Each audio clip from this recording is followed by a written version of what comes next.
All right, we're live. I'm going live for the first time in I don't know, man. It's been since March, I think. March 30th, where I covered Alexa Grasso's bounce back, among other things. But yeah, today's live. I'm gonna unpack a lot. Um, some stuff that's in this title and just a general MMA discussion. And I also kind of want to talk about the upcoming fight between Dricus Duplessis and Kamaru Usman. I'm going to do like an individual breakdown of that fight, but I also want to discuss it in this live as well.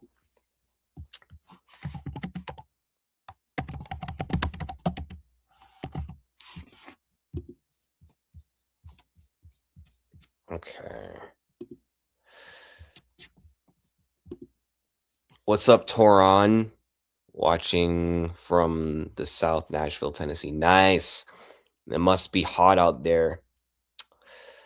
Man, but how crazy was UFC 329? Like that card was living up to the hype up until the anticlimactic main event. I mean, I'm glad Max won. I just kind of hate that he won like that, and it does suck to see a legend and superstar like Conor McGregor go out like that and to have two back-to-back injury setbacks in a row, like to come back after 5 years. You build yourself up for 5 years to make this return. It finally happens just for the same nightmare scenario to repeat itself. Like that's got to be rough. And now Connor's got to wait another year to come back. It's crazy.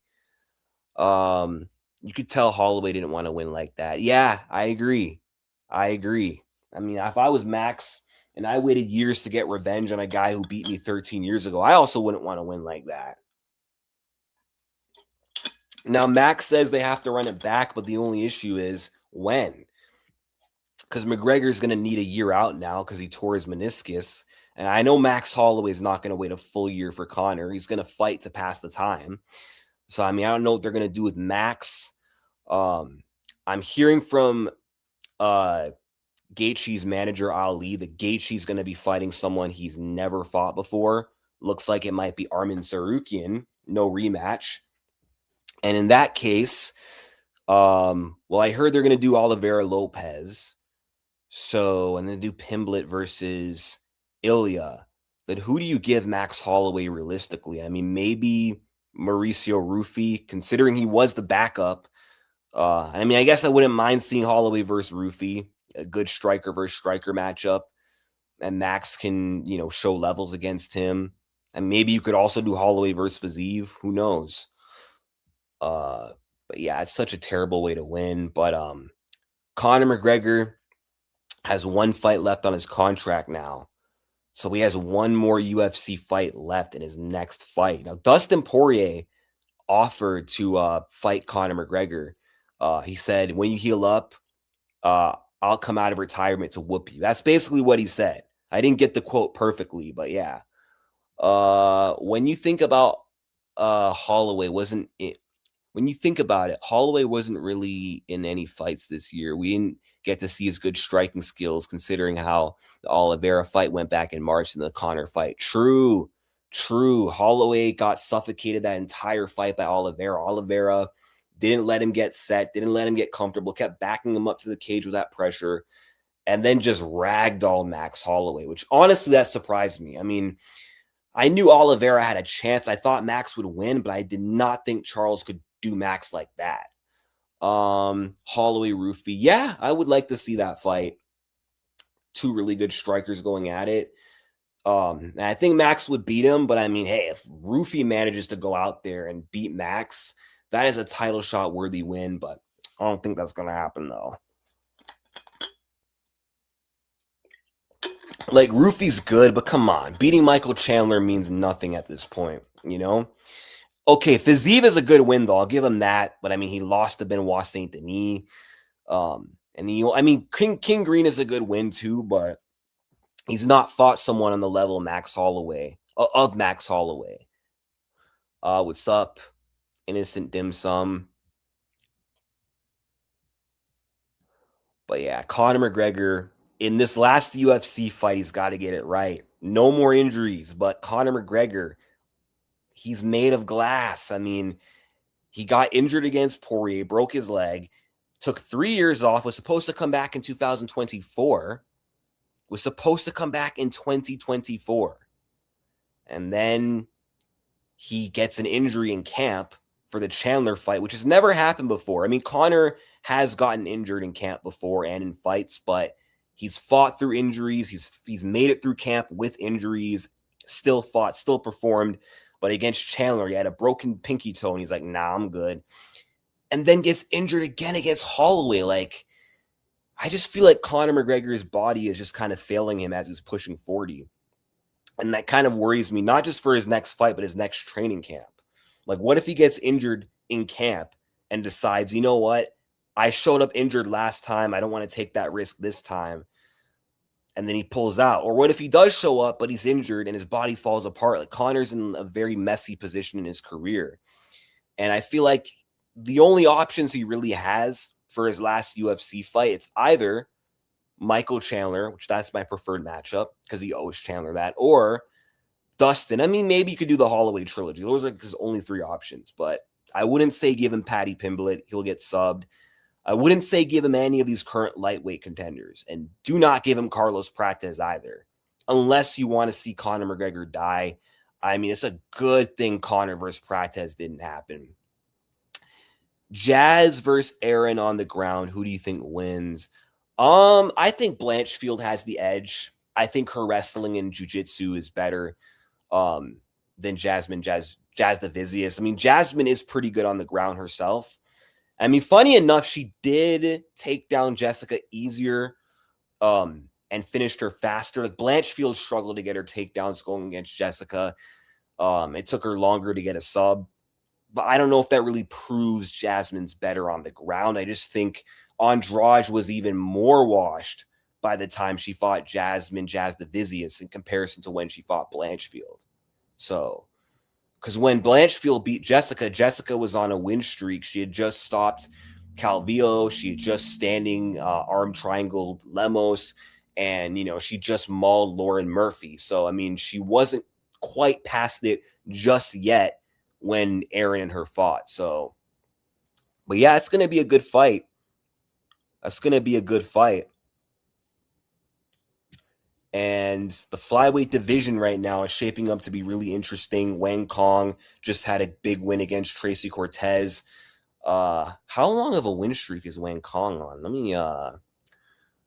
me check. Let me see what Wang Kong is saying these days. I want to see what Wang Tong, not Wang Kong. Even though it's spelt that way, it's not how you say it.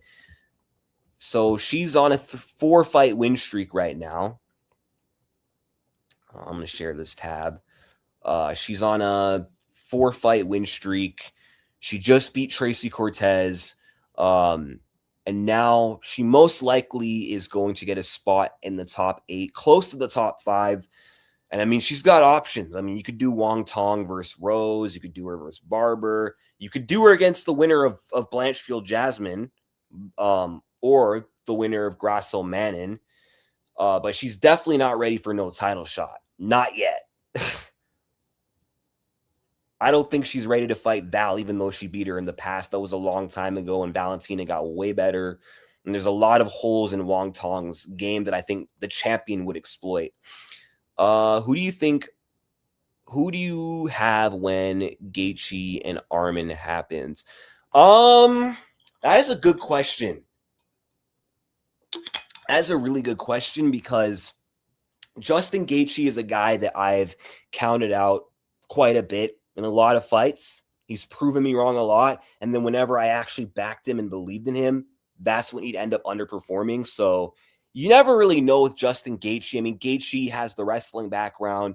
He's got elite takedown defense. He's got better striking than Arman, a massive power advantage over Sarukian. And I mean, if he can keep the fight standing, he kills Arman. But Arman Sarukian will be one of the best wrestlers that, you know, Gaethje has fought since Khabib.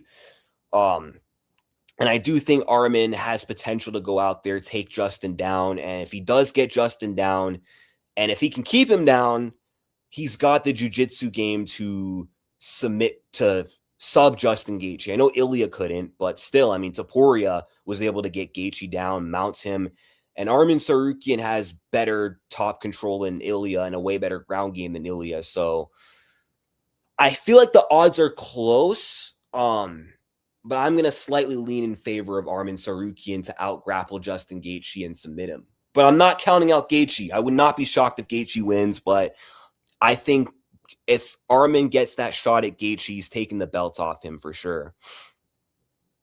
I wouldn't mind them rebooking Holloway McGregor considering how it ended and we didn't get a fight. Yeah, I mean, I wouldn't mind either. It's just, I don't know. I mean, I feel like Holloway was going to win that fight either way. It's too risky for Conor to come back to. And I'm just kind of sick of Conor always getting rematches every time he loses. I kind of want to see the UFC move on. And since Conor's going to be on his last UFC fight, I'd rather him spend it on someone else that he hasn't fought before. Or, I mean, Dustin Poirier, I feel like that might make more sense, a fight with Dustin, simply because, there's history and, the last fight ended in an injury. Conor said, this isn't over. Dustin's down for it. That might honestly be the best fight to make, actually, if not the Chandler fight.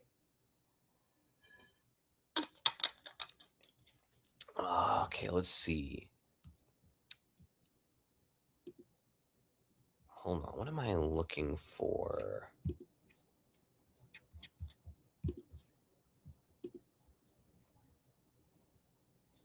All right, I'm going to share my tab here. Yeah, so this is what Dustin said. He said, whenever he is healed up, hit me up, Conor. I'll come back and I'm going to whip you again. I come back and whip him again at 170. Honestly, I can't see why not. If there's any fight Dustin would come back to, it's definitely Conor. And I know Conor would definitely love to take this fight for sure. If Justin can stuff takedowns of Arman, he can definitely win because let's be real, he has nothing for Justin standing. Yeah, I agree. I mean, Arman has good striking, obviously. Arman's got a good jab. His boxing is decent. He's got decent power. He's got good switch kicks to the body. His high kicks are pretty good. And Arman's smart. He doesn't really go out there and brawl. Like, he fights very technical, patient, and defensive. And he did outstrike Charles Oliveira, who outstruck Justin Gaethje. Although I do feel like Charles was a little bit off in that fight. I wouldn't say Arman's the better striker than Charles, but he was able to use his striking effectively enough against Bronx to make it work. Probably from the threat of the takedown, honestly.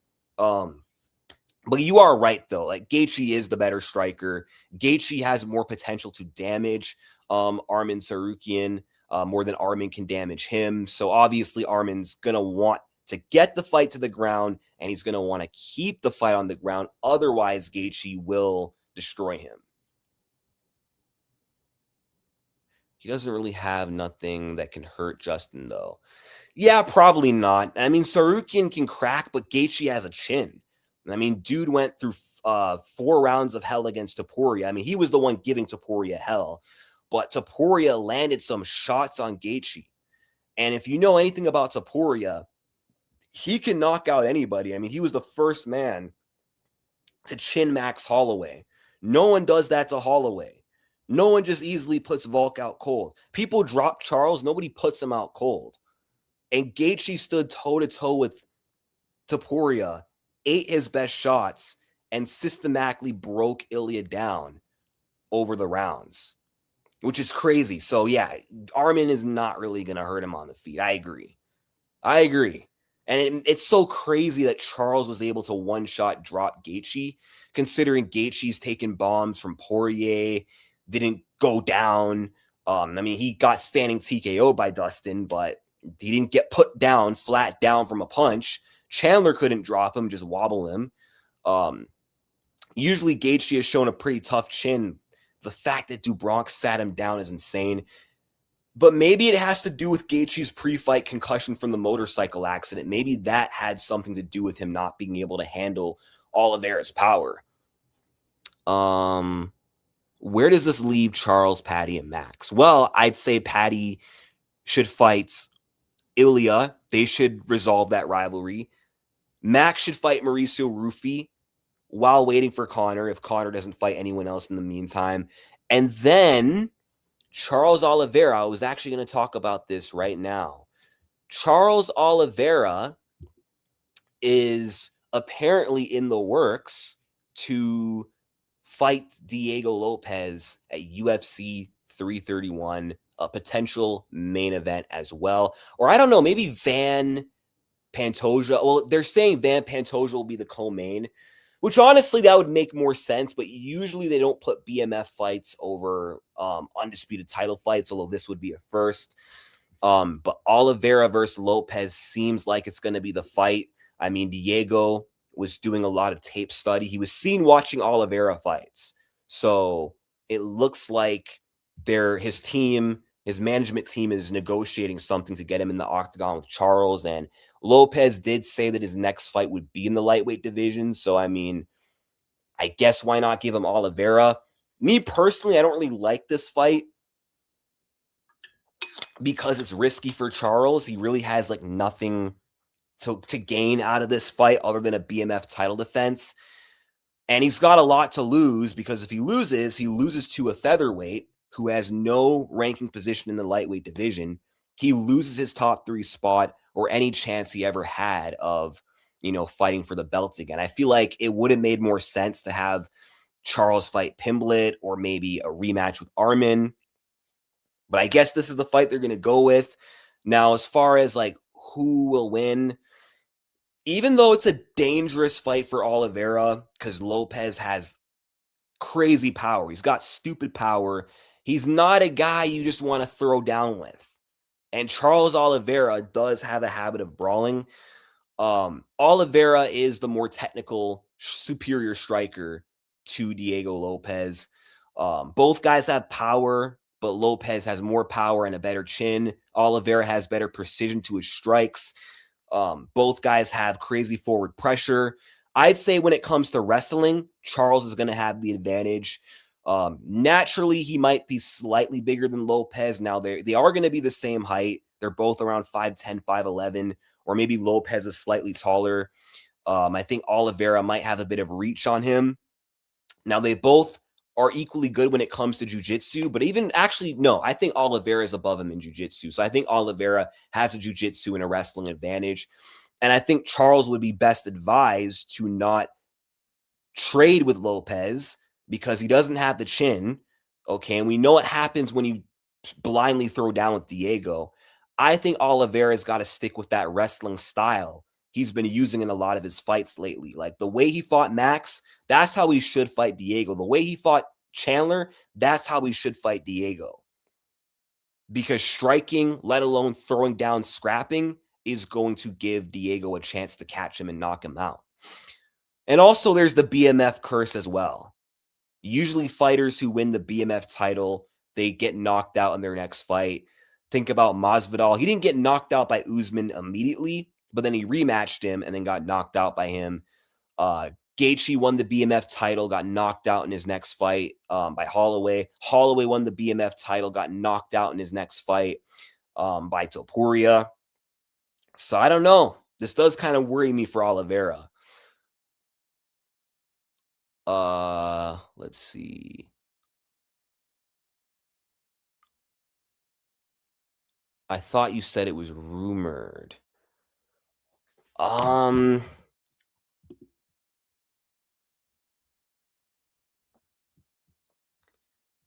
Yeah, I mean, as far as I'm concerned, it's rumored or maybe in the works. I actually can't tell at this point. I mean, I know this post says it's like officially signed, but I'm not seeing anything that indicates that it's officially signed. Let me read these comments. I hate how people are not giving Justin his props. Talking Topuria is the better fighter. If that's true, why didn't Topuria beat him? He had 15 minutes to show that he was the better fighter, except that Topuria lost. Well, I mean, sometimes the better fighter doesn't always win, right? Like that's the sport. Sometimes you could be better, but it's not about being better. It's about who fights better, who has the better game plan on the night. Now, Gaethje did win fair and square, and I'm not making excuses, but I just think where people are coming from is we all know what Ilya is capable of.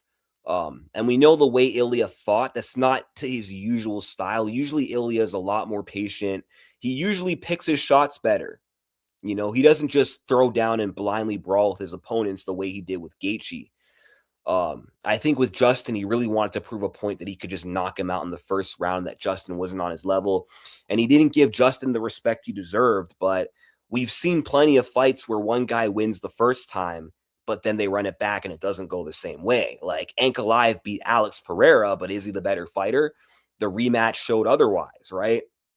Pena fought better than Nunes in the first fight, but when Nunes had a better game plan in the second fight, look what happened.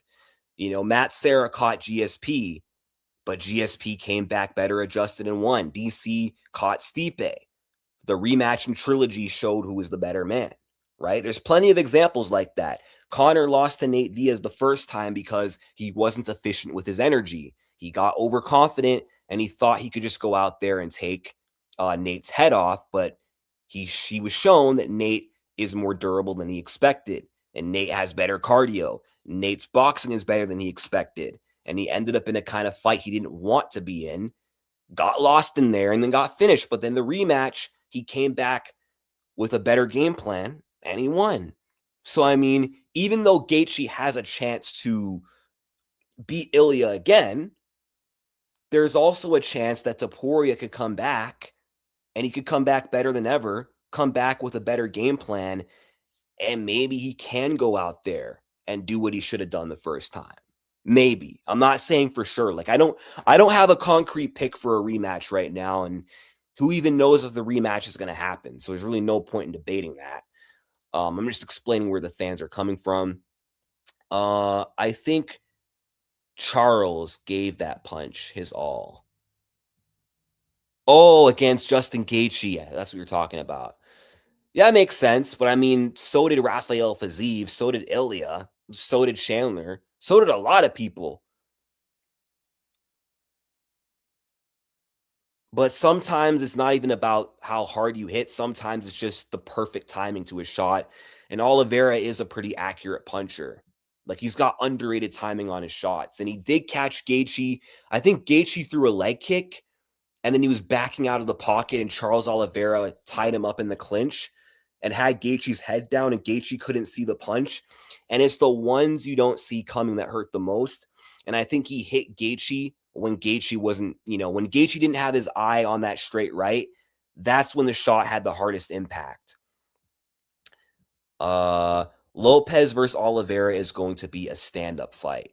I mean, it very well might be, but with the way Charles has been fighting lately, I would not be surprised if Charles goes out there with a grappling heavy game plan. Now, Lopes does have good takedown defense, but he has been taken down before. I mean, he got grounded by Dan Ige. Volkanovski was able to take him down. Volkanovski was able to 6'9" him in the final round of the second fight. So Oliveira can definitely take him down if he actually puts effort into it. If he actually makes it a game plan to wrestle, it could work.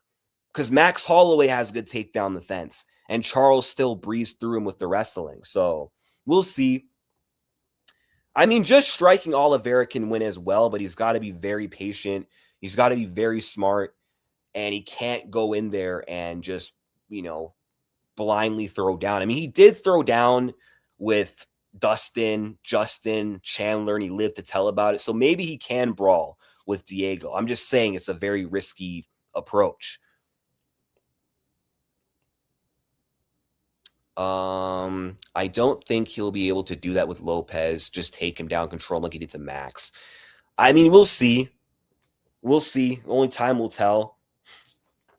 I mean, Lopes, I see what you're saying, though. Lopes is bigger than Max, a better grappler and better takedown defense. So maybe not. And if not, Lopes does have a very, very good chance at beating Charles. And that's why I am kind of worried for Charles in this fight, if it does happen. Hate to say it, but I feel Justin beats Topuria again. Why do you hate to say it? I thought you were a Justin fan and pro Justin, anti Ilya in this rivalry. I mean, it's not a crazy take. Like, Gaethje could win again. Like, who knows? Styles make fights, and maybe on an off chance, Gaethje has his number. It's just we don't know. We won't know unless they fight again, right? I mean, I kind of doubt it. Like, Oliveira did get submitted a few years ago by Islam, but that's Islam. I honestly doubt that Oliveira gets subbed by Lopes. I think the only way Lopes wins is by knockout. No women's MMA channels have said anything about the rumored Valentina uh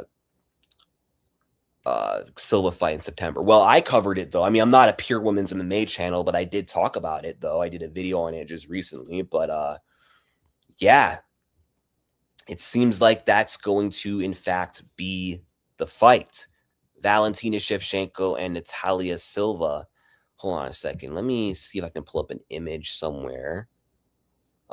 Let's see.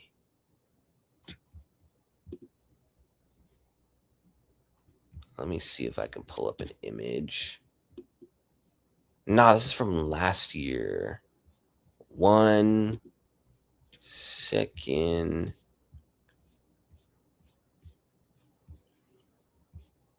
Yeah, I don't think I need an image, to be honest. Nah, I don't need one. Wait a minute. Hold on a second.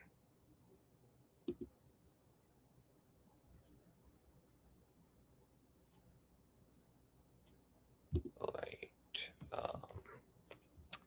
Hold on. You know what? I'm just going to pull up this screen. Forget it.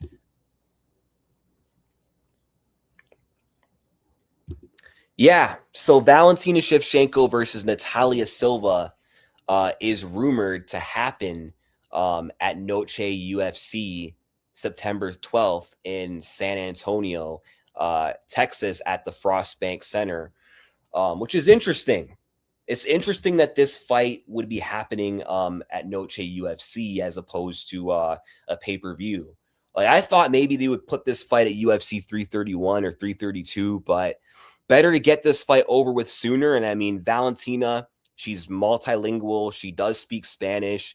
She has good history with Noche UFC. She put on a banger rematch with Grasso in 2023 in front of the Mexican fans.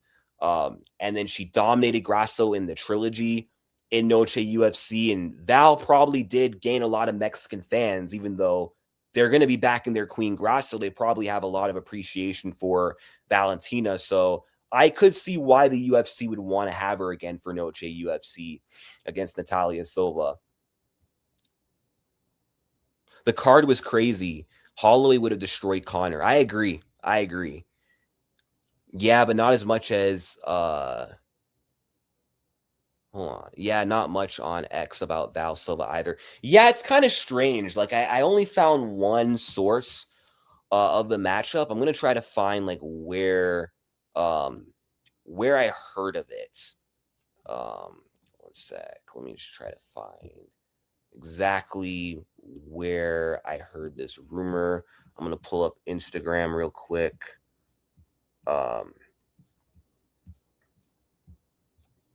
Let me just pull up Instagram so I can find that exact source. Let me see. Let me find it.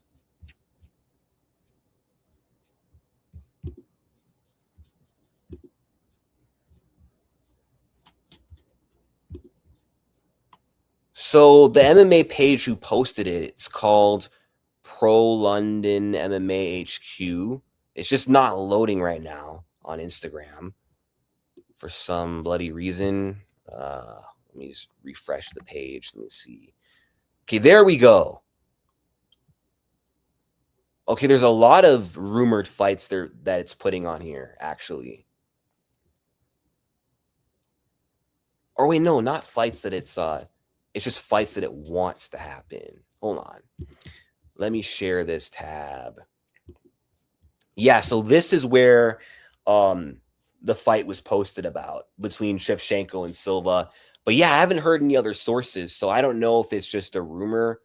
Um, yeah, I don't know, but who knows? Maybe over time there will be more sources posting about the fight. Hopefully.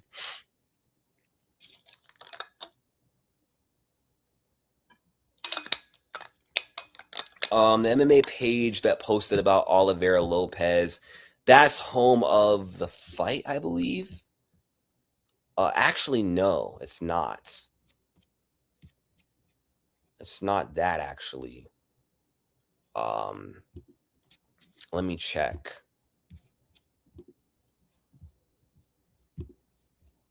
It's CC MMA Media that posted it actually. That's who. Oh, but if this fight happens in September, I mean, we have a pretty good card. We also have Grasso versus Manon on there.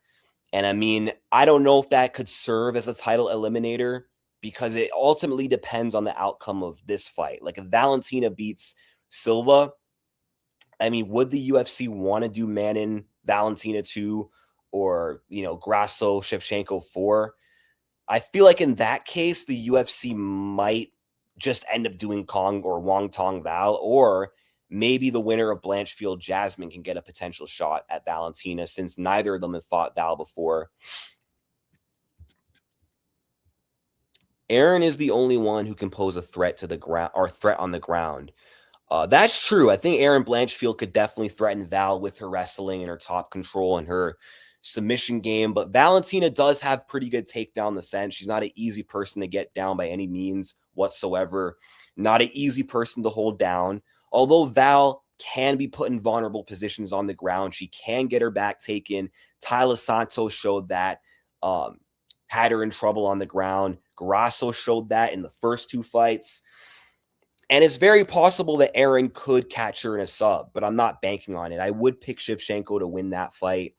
I'd pick Shevchenko to just control the range, piece up Aaron, stuff takedowns, maybe get her own takedowns, maybe get taken down a couple of times, but get back up, and overall win a pretty comfortable decision. Aaron has poor takedown accuracy. Yeah, that's the problem. That's the problem. Like against Andrade, she was struggling to get her takedowns off until she finally found the perfect trip in round 2. And even against Nama Yunus, her wrestling wasn't working that well either. I mean, Rose has good takedown defense, but still. Let's see. Aaron is dangerous. Valentina's striking is crazy. Yeah, no, Valentina's got very good striking. And that's why I'm actually very excited for Valentina Shevchenko versus Natalia Silva, because I feel like Natalia is one of the very rare fighters who could actually pose problems to Valentina on the feet. I know Grasso also gave Valentina trouble in the striking. Like that can't go unnoticed, right? But Natalia Silva has more to her striking on a technical aspect and a versatility aspect in comparison to Grasso. Grasso only was a threat to Valentina with her boxing and her boxing alone, not her kicks, right? But she was the better boxer than Valentina, was better in the pocket than Valentina Shevchenko. But Valentina is the overall better striker than Grasso when it comes to throwing kicks, when it comes to throwing elbows, whereas Natalia Silva, she has an array of kicks, that side kick to the body, that side kick to the face. She can throw up kicks to the face. She's got good spinning back kicks. She's got good lead switch kicks, good rear kicks to the body. She can throw a high kick with her lead leg or the rear leg. And her kicks, they're fast and they're well timed.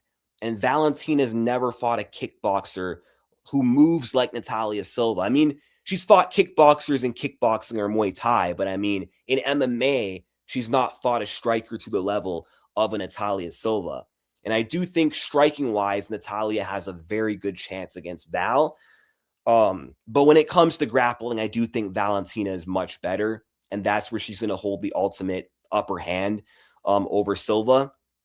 And I feel like this fight's really going to come down to how perfect Natalia Silva's takedown defense will be. Now, compared to Wei Li, she's going to have better footwork.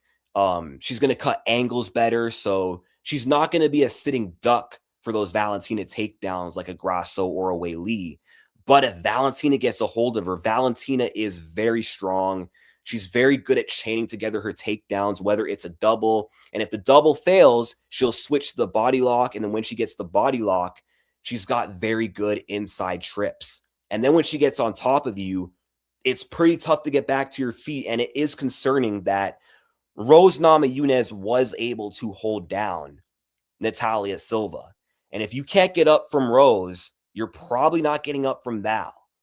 So I'm not super confident that Natalia gets it done, but I do think that if her takedown defense is perfect, if she can keep Val from getting close to her or getting a hold of her and keeps Valentina in like a rangy kickboxing match, I think she can give Val problems because she cuts angles. Valentina doesn't move around a lot. Valentina kind of stands still, waiting to time the perfect counter. She's very stationary. Natalia's got higher output, and Natalia is one of the very few girls who can match the speed of a Valentina Shevchenko. So she does have potential to outpoint Shevchenko in a striking match. And also, if you look at both their fights with Grasso gave Val problems on the feet in the first two fights, especially the first fight. And Val had to start mixing it up in wrestling. The second fight, Valentina did start to adjust to the boxing of Grasso, but still, it was a war. She took a lot of damage on the feet, more than she's used to taking, got dropped in that fight. And in the second fight, to be fair, she did outstrike Grasso as well as outwrestle her. But Natalia Silva beat Grasso down on the feet in ways Grasso's never been dominated in striking before. And Natalia, she's got grappling herself, but she did not need to mix in takedowns to beat Grasso. She dominated her purely striking when Valentina couldn't. And that might say something for how, her chances. This might say something for how she might do against Val on the feet when these two do fight. Let me read these comments. What do you think about Gable Stevenson? Gable Stevenson is pretty good. He's pretty good. Now, he's very inexperienced, only 4 fights in MMA. Do I think he beats the top guys in heavyweight? Not right now, but he's only 26. Like, I think the UFC, they need to take the Bo Nickel route with Gable. All right. Silva has no power.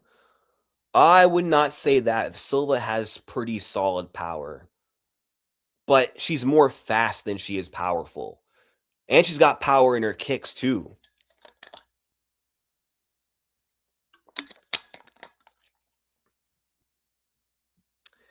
Val could catch the kicks. She could, but Natalia is very fast with those kicks. She throws kicks way quicker than Wei Li. Like, she caught kicks of Wei Li, but Natalia is a way faster and better kicker than Zhang Wei Li. She retracts her kicks way better, so Valentina might have a harder time catching those kicks.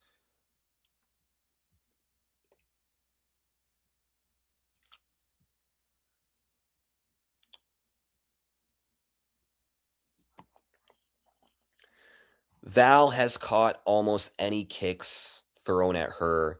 It's grained into her muscle memory.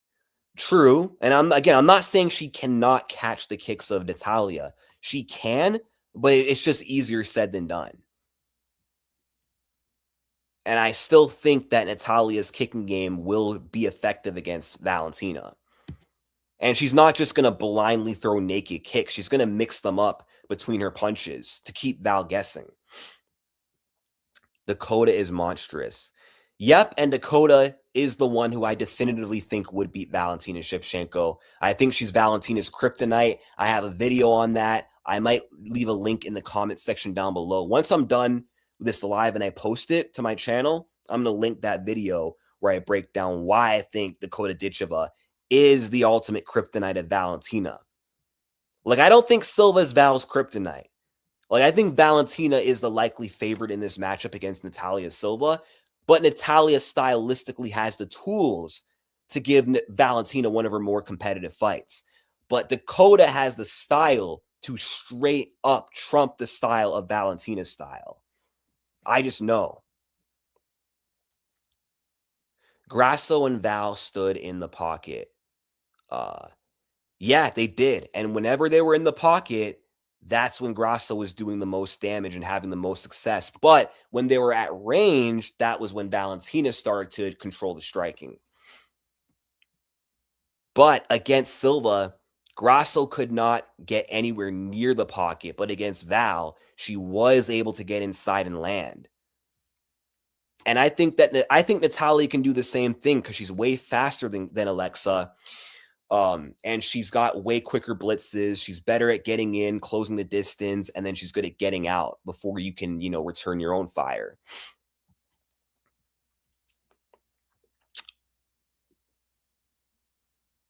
Silva struggled in the pocket against Rose, especially. Yeah, and honestly, that fight with Rose was kind of concerning because in that fight with Rose Namajunas, it wasn't the pocket striking she struggled with per se. It was more so Rose's range and distance and footwork. Because Rose is one of the rare fighters who can match the angles of Natalia Silva, the side-to-side, in-and-out movement of Natalia Silva.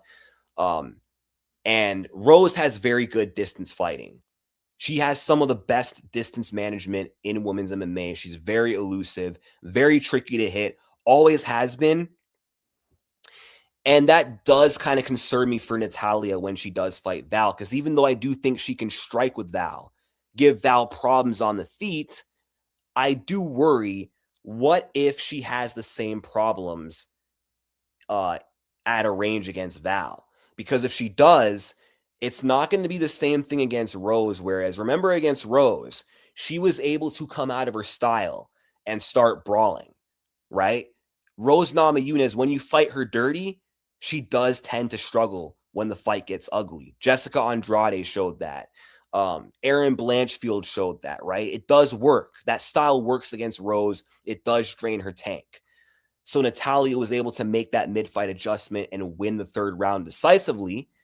But that's not going to work against Valentina. If she cannot figure her out at range in that tit-for-tat battle, she's not going to beat Val by just standing in front of her and walking her down, trying to make it ugly, because Valentina is one of the best counter strikers in women's MMA.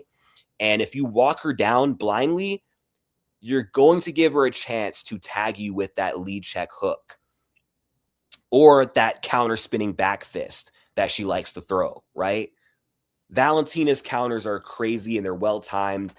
And you can't just walk her down and throw at her. Manning couldn't do it. Only Grasso could, actually. But that's because of how good her boxing is and how well she times her entries in the pocket. But yeah, you can't walk down Val and just overwhelm her through making it ugly. So that does kind of worry me for Natalia in this fight. Gable Stevenson versus Ryan Spann should be another easy win for him. Yeah, honestly, I agree. Ryan Spann sucks. Weak chin. I mean, he's got good jiu-jitsu, but Gable, I reckon, could out-wrestle him and probably submit him as well. Let's see. I see Shevchenko beating Silva rather comfortably. There was a certain Grasso fan on here building Silva up as this ultimate boogie man to protect Grasso's image. Was that me? Are you talking about me? Because I'm a Grasso fan, and I did build up Natalia as this boogie woman to kind of protect the image of Grasso. I may or may not be guilty of that. Silva spams her kicks, though. It's so repetitive. Silva often slips. Yeah, I mean, if she's slipping a lot in the octagon against Valentina, then Val might take advantage and end up on top of her. So we'll see. Oh, sorry. What was your comment, Kolostrom? I'm really sorry. What was your comment? Well, Oh, real talk. The only flyweight I see beating Val is Dakota. Same thing, bro. And that's why I want Dakota to sign with the UFC. Like, get the hell out of the PFL. You have nothing to gain by crushing these cans. But the reason why I am so confident that Ditcheva beats Valentina Shevchenko, I can perfectly explain this because Ditcheva has a significant height advantage, a significant reach advantage. And along with that, she has elite level striking to go up against Val's elite level striking. Okay. She can take Valentina at a range, tit for tat, and she can threaten Val in close quarters as well. She can walk her down, hang with her in the pocket. She can also beat her in the clinch through her Muay Thai game. She's got the Muay Thai to match Val. She's got the physicality advantage over Valentina, and Valentina has struggled with women who are bigger and stronger. Just ask Manon. Just ask Tyler Santos. Just ask Amanda Nunes. And even though, whatever, she arguably beat Nunes in the rematch and would have won the first fight if it was 5 rounds, whatever. Even though, okay, she beat Tyler Santos. And even though she beat Manon, they were still close fights. There were still fights she struggled because these women were more physical. Dakota is going to have a physicality advantage. She can bully Valentina in the clinch. She can land elbows in close. She can land knees to the body. And Manon was landing body knees on Val. She was landing elbows on Val.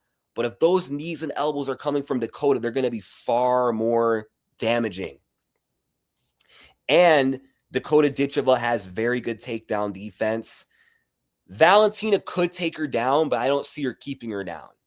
I see her maybe getting one takedown, and then Ditcheva just gets back to her feet and stuffs the majority of the takedowns. And it's purely striking, and I see Val getting outstruck. Every fighter has their kryptonite, and I do think Ditcheva is it, honestly. And I think Ditcheva beats most girls in the UFC. Like, I honestly think she's champ. If you get her in the UFC right now, she's the UFC champion.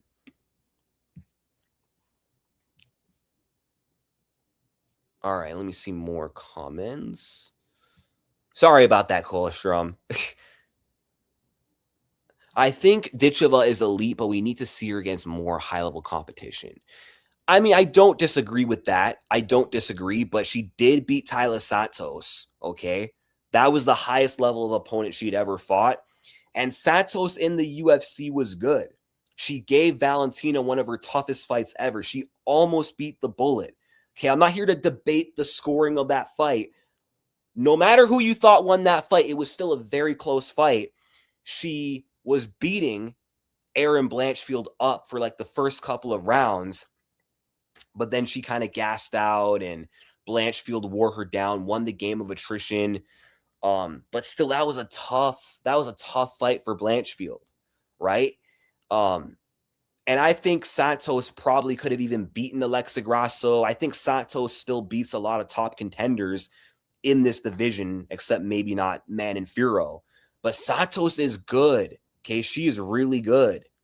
A really good fighter. And Dakota Ditcheva folded her. Mind you, Santos might have been juicing in that fight as well because she did end up getting a suspension in the PFL for being on the sauce. So she beat a juiced up version of Tyler Santos, and she beat her easier and quicker than Valentina did. Valentina couldn't finish her, took her to a split decision, right? Made it controversial. Dakota, no controversy needed. Can't wait for Amanda Nunes to return. Same, bro. And oh my gosh, I'm so mad that Kayla Harrison delayed her return because Nunes was going to come back in January. I was doing so much tape study for that fight. I had to pain myself by watching Nunes kill my girls, Pena and Aldana, right? Because it's part of tape studying because I wasn't quite sure who I was going to pick between her and Kayla. But I was ready to see that super fight, and then Kayla just had to break her neck 10 days out. And the UFC, they're taking their sweet-ass time to reschedule this fight. Like, when are they going to fight? November, December? I mean, that's way too long from when they were last supposed to fight, but they best not push it till 2027. They got to make it happen by the end of the year. And honestly, man, this division needs Amanda Nunes because, I mean, Pena barely fights. Aldana's pretty much retired. And your best top contenders are Jocelyn Edwards. Kellen Vieira was actually pretty good, and then she got cut despite coming off a win. I mean, who else is really out there in the women's bantamweight division that's good or interesting? There was Norma, but then she just lost. So, yeah, I don't know, man. I think the only interesting thing right now at women's bantamweight is Amanda Nunes versus Kayla. And I hope Amanda Nunes wins, gets the belt back because she said she's not going to retire. Um, and I mean, I would rather have Amanda as a champion of a weak division than have a weak division without a champion that's interesting. You know what I mean? Manning got smashed twice from Val's spinning back fist. Yeah, she did get busted up pretty good in that fight. She did get her nose broken. Amanda is going to run through Kayla. She very well could. Like, if Amanda Nunes shows up and isn't washed up, I think she's a bad matchup for Kayla Harrison because, unlike most girls, Amanda Nunes matches the physicality of Kayla. She's more well-rounded than Kayla. She's the better striker than Kayla, but she also has good grappling. Her Brazilian jiu-jitsu is elite. She's got elite wrestling, elite judo. She's not going to be physically bullied. She's not going to be easily taken down. And if Amanda Nunes can keep the fight standing, stay off the fence, keep it in the center of the octagon, I think Kayla's going to be in a lot of trouble because she cannot throw hands with the Lioness. The Lioness is way too powerful. Amanda will fuck her up if it stays standing, and Amanda Nunes will knock her out. Or I could see Amanda beating her up on the feet like she did to Tate, and then Kayla shooting a takedown or falling on all fours, Amanda Nunes scrambling over to the back and maybe getting a rear naked choke. I could see that as well. Yeah, Amanda should beat Kayla. Yeah, she should. I mean, I could see Kayla winning as well, but I mean, it feels like Kayla's kryptonite are like really big, strong Brazilians. I mean, why do you think she didn't fight Cyborg? I mean, she beat Pacheco twice, but then the third fight, Pacheco finally got her, and Kayla struggled with Larissa Pacheco's physicality and superior striking. And Pacheco was even able to out-grapple her in moments too. And then even Ketlen Vieira. Ketlen Vieira gave Kayla a lot of issues in that fight. A lot of issues. She struggled to work her takedowns on Ketlen Vieira, and Ketlen broke her nose as well. Imagine if that's Amanda Nunes standing in front of you. No, it wasn't you. I think we all know who this certain Grasso fanboy was. Okay. Interesting. I wonder who. I wonder who's a bigger Grasso fanboy than me. Pokemon. Oh, Pokemon Novus? You talking about him?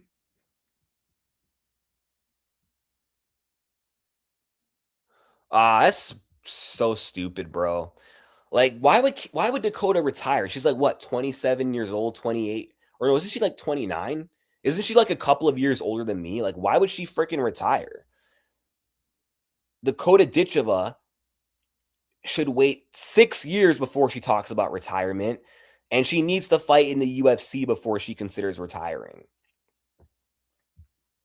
Like, if Dakota really wants to walk away from the sport and retire as the girl who crushed cans in the PFL, talk about an absolute waste of talent and potential. It's like you could be making so much money in the UFC. You could be making a legacy for yourself in the UFC. You could be challenging Shevchenko in the UFC. You could be proving yourself to be the best flyweight in the UFC. And you choose to waste your talents on beating a bunch of bums. And then Dakota versus Valentina might be the mystery where it's like, I guess we'll never know. I mean, I can say that Ditcheva beats Val, and I can say I know, but there's no proof because the fight hasn't happened, and I want to see the fight. Santos, I'm not having this debate. Let's see. Shevchenko just needs to get her body lock on Ditcheva, and then it's a wrap. Not really. Not really. Ditcheva is strong, and she's got good balance too.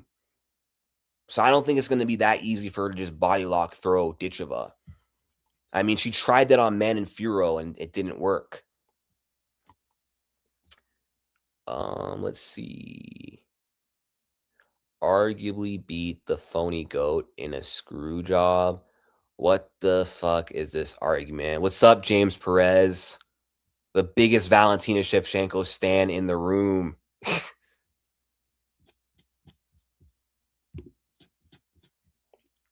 Dakota isn't a better striker than Valentina Shevchenko. Well, there's only one way to find out, right?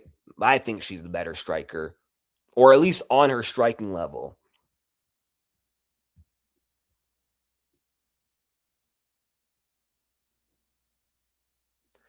Dakota doesn't believe she can win. How the F you a fan of the fan? If she really her, she would have been in the UFC already. I mean, it's not that binary. There's a lot of really good fighters who should have been in the UFC way earlier who signed late. So, I mean, you can make that argument with Fedor. If Fedor was really him, he would have already been in the UFC. But how many former UFC champions has this guy beat? Exactly.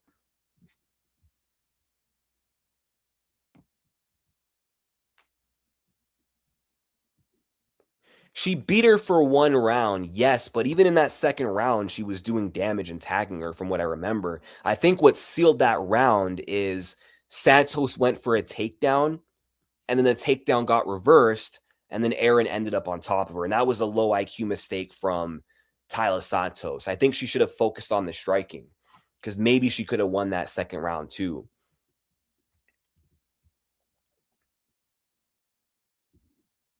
Who is she going to split decisions with in the PFL? Any other source of the Chev fight announcement? Yeah, I don't know. I mean, Google is showing it, Google AI, and then this source. And then my video. That's it.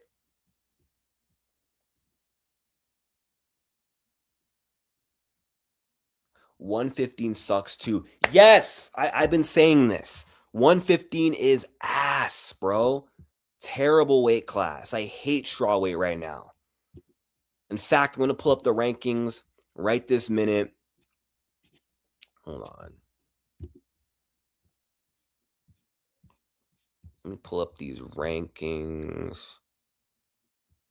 I'm going to use the meta rankings, not the official rankings, since the meta rankings are what we're going off of. I mean, just look at this division, man. I mean, women's flyweight is way better. Way better division. Wait, I thought Wei Li was ranked in the meta rankings. I'm confused. Well, let me check the media rankings real quick just to see if I'm not tripping. Okay, Wei Li. Okay, these are the meta rankings. This says media rankings. Okay, whatever. I don't really know what's what. I don't really care. Okay, Wei Li's in the top 5. Hold on. Okay, these are the media rankings. These are the media rankings. Got it. That makes more sense. Okay. All right, I'm going to go back to the meta rankings now. But okay, the women's strawweight division, it's not what it used to be, right? I mean, where the hell is Wei Li? Why is she not fighting Mackenzie Dern? And I don't give a crap about Verna. I care about Tatiana. I like Yan Xiaonan and I like Wei Li. And I do like Dern, and that's about it. But this division is so washed. I mean, who really is there that's interesting? Like, do you remember half a decade ago when your top 5 strawweights were you had the belt passing around between Rose, Jessica, Wei Li, Rose again? Do you remember that era? And during that time, your best strawweights were you had Rose as the number 1 contender, Jessica as the champion, right? You had Tatiana as the number 2 contender. You had Joanna as a top 3 contender, right? The Elite Four in strawweight. And then there was Nina Nunes, but I mean, she wasn't really all that. But still, there was a time when the strawweight division was peak, I tell you. Peak, I tell you.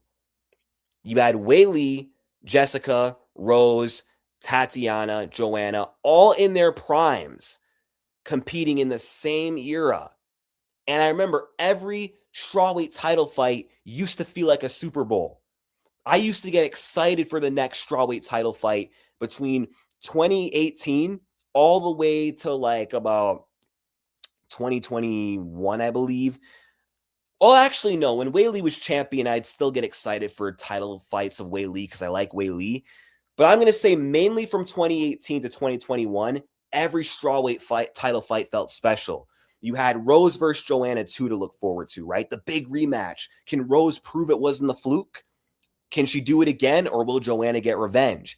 Then you had Namajunas versus Andrade. Can Rose cement herself as the next dominant queen of the strawweight division, or is Jessica going to be too much? And we know how dangerous Jessica was back then. And then Jessica gets the belt, wins it by a slam. Then her first defense is Weili.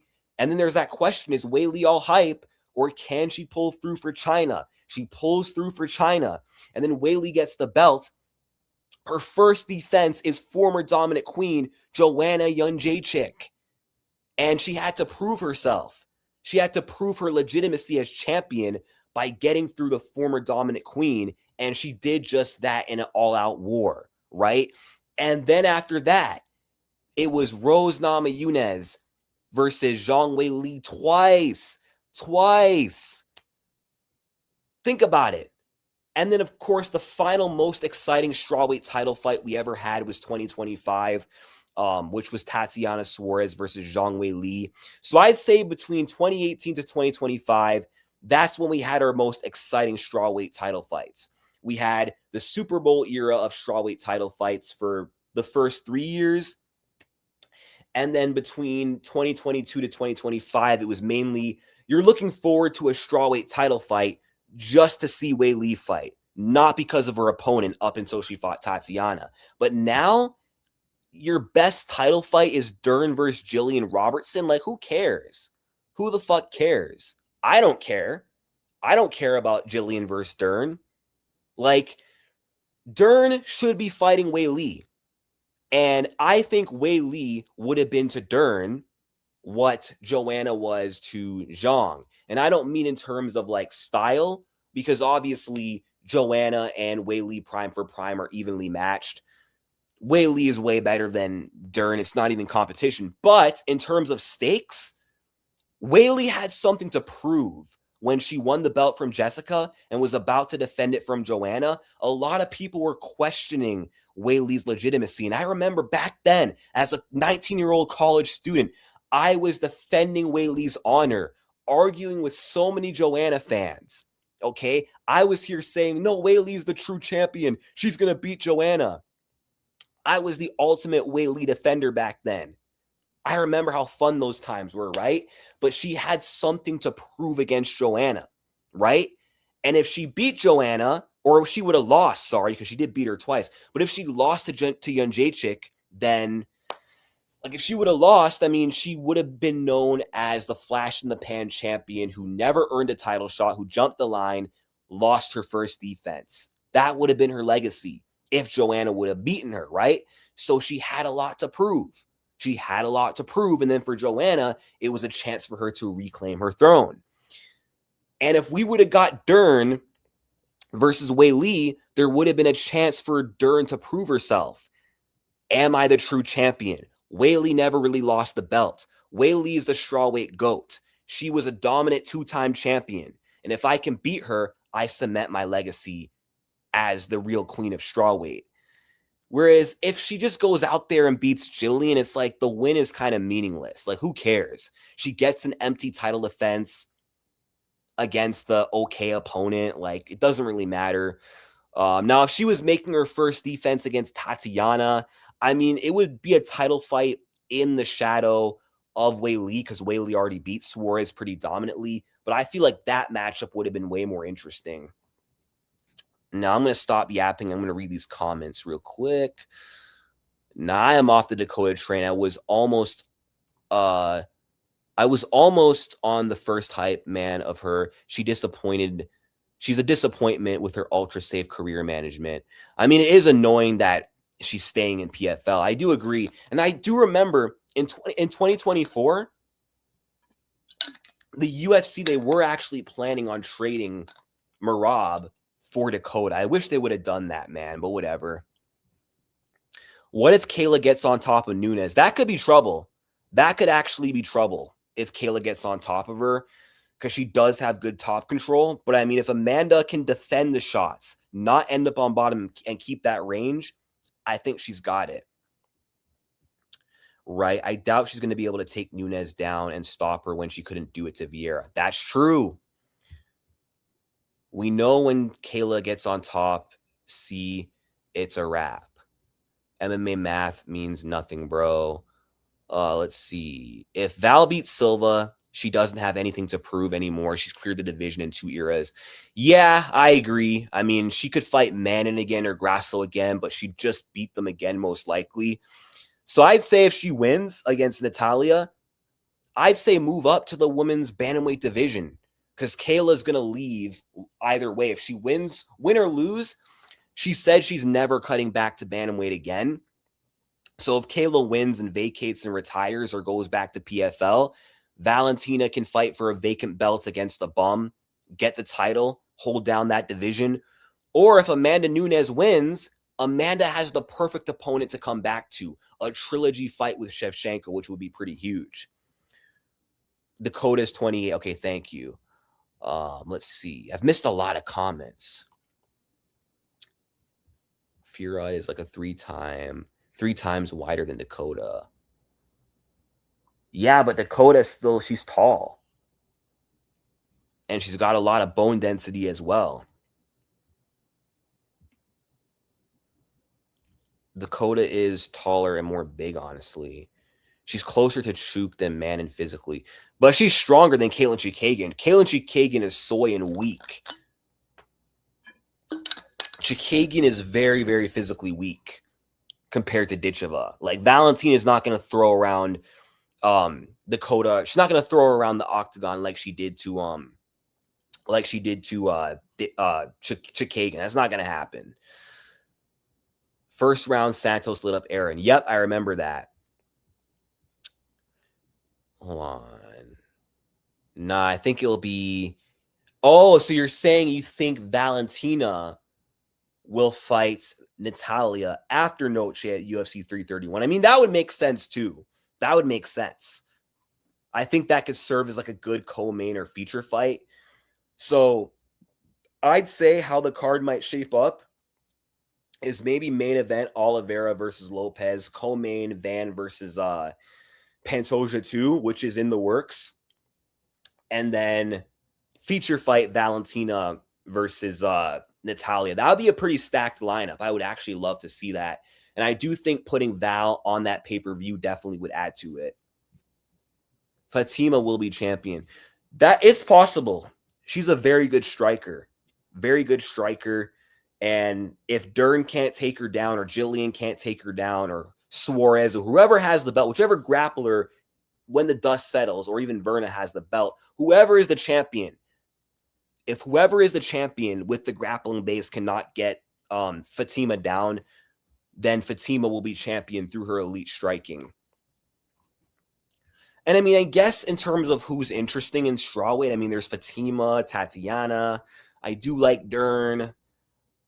I don't care about Verna. I think she's massively overrated. So, yeah, strawweight is not what it once was. That era I grew up with in high school / college was the era. Strawweight now just ain't the same.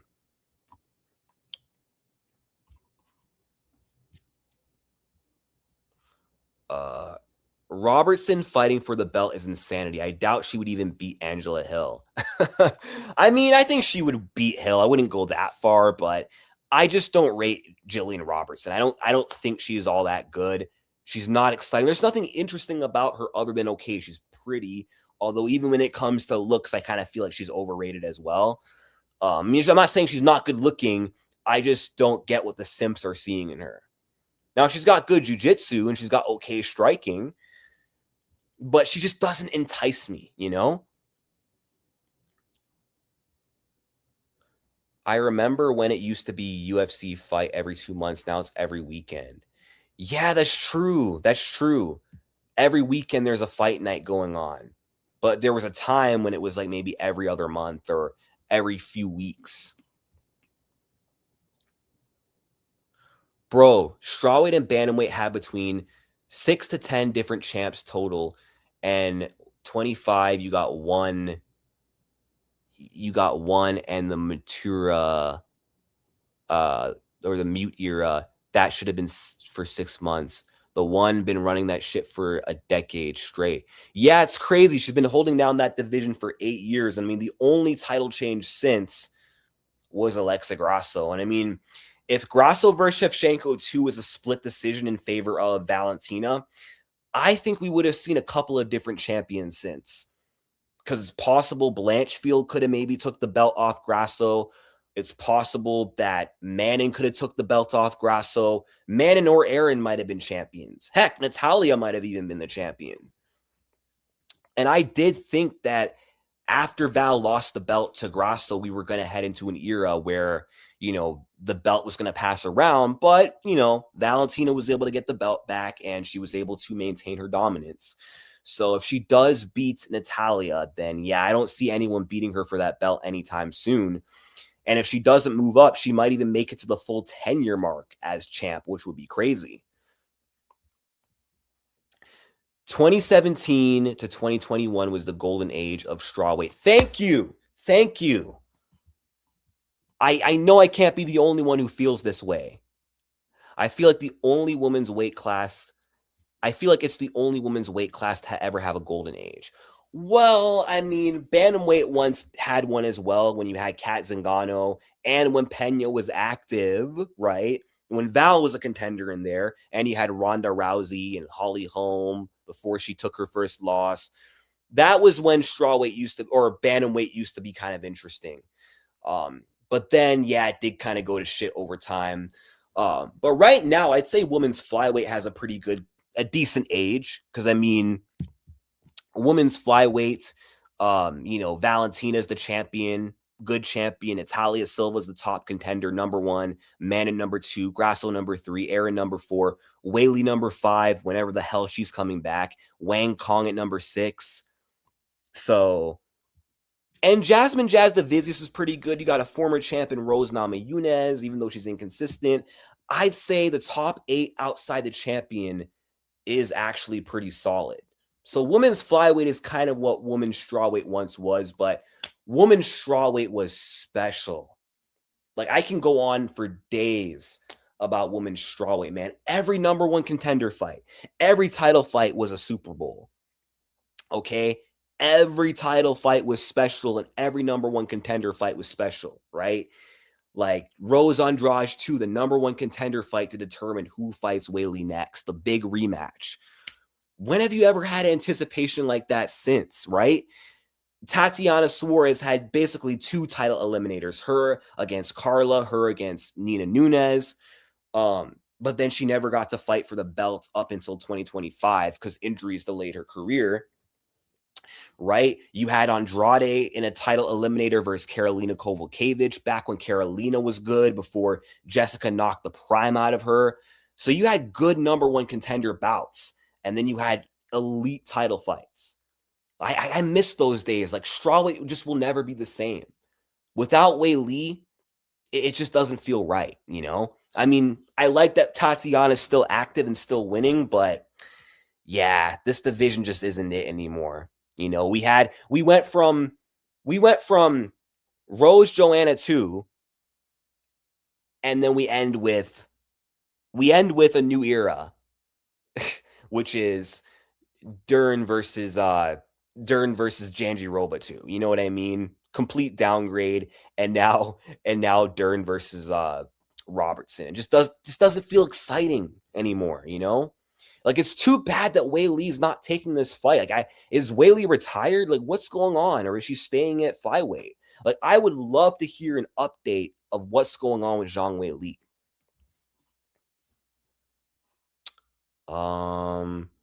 I see Weili retiring soon. It's possible. like maybe Valentina and the second belt was the end goal. And when that didn't work out, maybe she felt, what do I really have to come back to in this sport? What do I have to come back to? I can win the strawweight belt a third time, but I mean, I've already won it twice. I've defended it 4 times. Like, what else is there to accomplish, right? She has nothing left to really accomplish. She can beat more people up, but that probably gets boring over time. And she's made a lot of money. She's made a good name for herself. So maybe that's why she's gone silent, and maybe she just doesn't want to do it anymore. But I just wish she'd make up her mind or announce something. Only reason you have Rose, Whaley, and JJ as bigger names at strawweight is because 2 of them had a dominant run, and the other beat both of them. Hold on. Oh, yeah, that's true. That's true. Whaley and Joanna were dominant, and Rose upset both of them. And when Rose got the upset on Joanna, that started the whole chain, where the whole domino effect that led to Jessica being champ, Whaley being champ, Rose being champ again. The only downside was then Carla being champ. But then Whaley was champ again and carried the division on her back for 3 more years.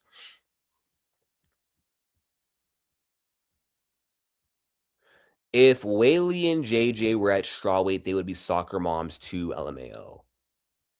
What?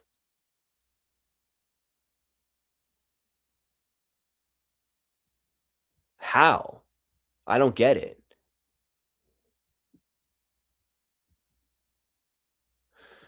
Hell, Whaley and Murphy look just laughable against the one.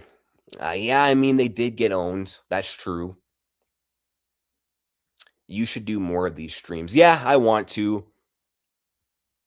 I'll try to be more active going live. I've been like doing a lot of video uploads. I just haven't found the time to be this active doing live streams, you know? Let's see. Kayla. Oh, of course Kayla would beat Val. She's too big, and her grappling is way better. Whaley still has her tail stuck between her legs after Val. True, she does. Harrison is like 2 weight classes bigger than Shevchenko. Of course.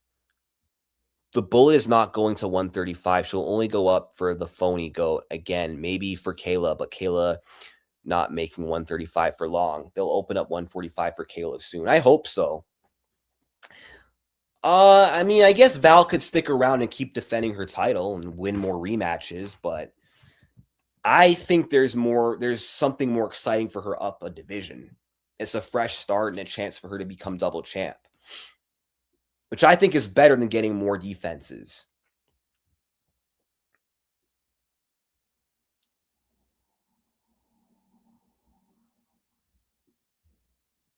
The bullet about to go through a 3rd division in her 40s. We gonna beat the Ducks title win record when it's all said and done. Wait, you said 3 divisions? Because she's only competed in 2 divisions. Are you saying she's gonna go to strawweight or go to featherweight? New here. What side are you on, Tom versus Cyril Gane? I'm enjoying the content. I'm a Tom Aspinall fan, and I'm rooting for Tom in the rematch. Now, as far as who will win, honestly, I feel like Cyril Gane is a pretty bad matchup for Aspinall because of the striking. Because Tom Aspinall is very fast, he's very powerful, and he's got elite boxing and great footwork. And he's used to having an elusiveness advantage, a slickness advantage, a speed advantage over most of his opponents. And usually he's used to guys being slower who stand in front of him, who he can hit clean with that big, fast, powerful 1-2. But against a guy like Gane is equally as athletic, equally as fast, equally as elusive, but I think his defense is better, and I think his kickboxing is better. And if Tom does not have a solid wrestling-heavy game plan against Gane or just can't get him down, I think Cyril Gane's going to win that undisputed crown, honestly. Like, that first fight really established before the eye poke who's the better striker of the two. And it is concerning that Tom wasn't able to get him down off the first shot. So, I mean, I don't know. Tom can win, He can absolutely win if he can get him down. He could submit Ciryl Gane, or maybe on an off chance he could still catch Ciryl on the chin, but it would be really hard to find him. But I'm definitely on Tom's side. I'll root for Tom, regardless of who I pick. Okay. I'm telling you, Chev will beat Nat, but real stylistic threat is Aaron, believe it or not. I mean, it's not crazy to say she beats Silva, but I don't really think Aaron beats her. I mean, I don't see how. She has poor takedown accuracy. Valentina already has good takedown defense, and she's a way better striker. I mean, Aaron could possibly win if Valentina tries to beat her at her own game and then falls over herself, which has happened before. And then maybe Aaron could take advantage, end up on top, take her back and sub her. It's possible. But is she going to consistently just out wrestle Val over 5 rounds? I doubt it. I don't think she can do that. And she's food for Val on the feet. I think she might run into similar problems she ran into when she fought Manon, but worse, if you ask me. Strawweight is rather weak for sure. Yep. And I'm glad people are seeing what I'm seeing, because I remember July 2 years ago on the night of Lemos versus Verna, I made a ranting video talking about how badly strawweight fell off. Because I remember I skipped that fight night. I was not excited. Whereas back then, like I said, every number one contender fight to title fight felt special. Like, could you imagine if in 2019, because during the time when Rose was like an inactive champion and was barely fighting, when she took a year off from the Joanna rematch before the Andrade first fight, the UFC easily could have put together Jessica Andrade versus Tatiana Suarez to determine who fights Rose next, instead of freezing out Jessica to be the one to fight Rose immediately after knocking out Carolina. Had they had made Tatiana Jessica headline a fight night, I guarantee you that would generate more hype amongst the fan bases. I would have been more excited, and I definitely would have tuned in. I would have definitely been more hyped and passionate about that fight if it was the headline of fight night back then, right? Because back then, Jessica was on a run. The only one to beat her at strawweight was Joanna Jędrzejczyk. She was slamming everybody, knocking out everybody.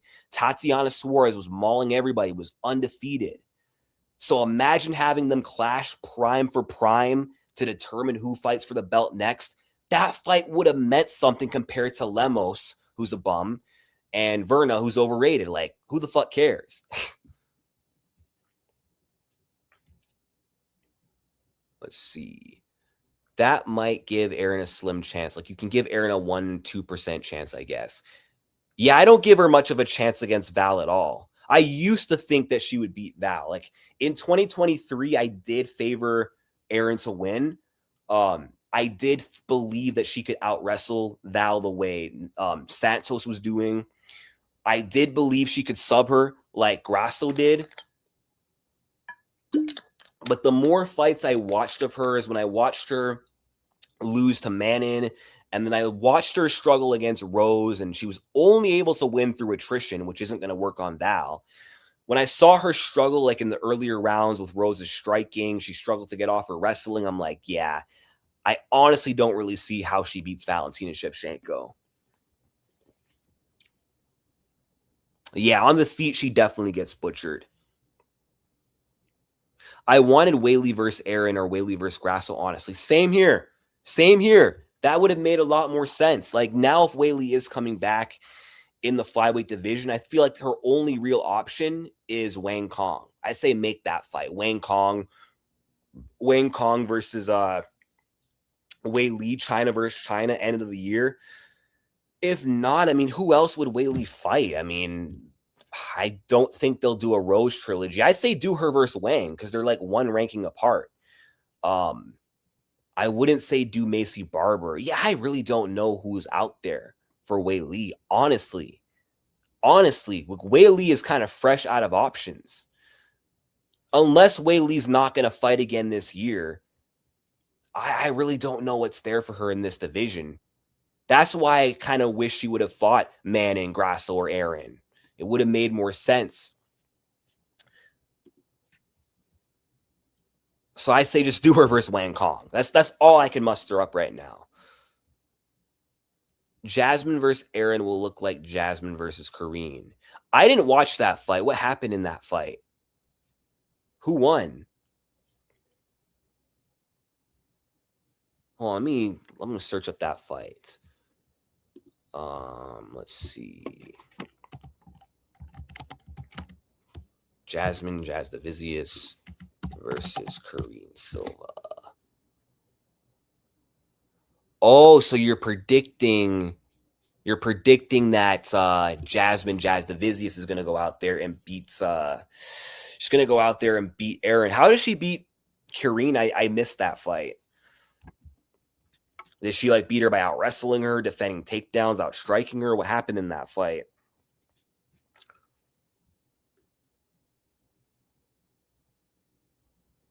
Claude, Aaron pressures, which draws mistakes from Chev.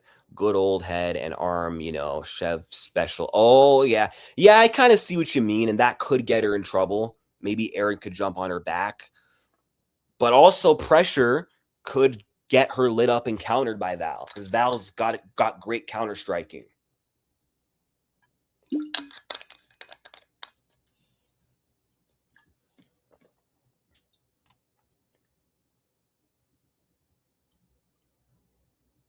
Bullet always about domination and safety. True, she is.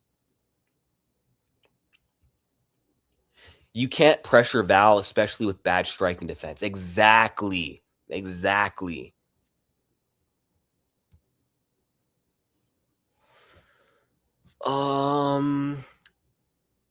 see. Maybe I think Blanchfield has the edge in the striking like Kareen did, but she's far more versatile on the ground than Silva and has much better cardio. Yeah, facts. That's why I'm kind of confused, because it's like there's no comparison between Kareen and Aaron. Like Aaron's got good cardio. Kareen Silva's got a terrible gas tank.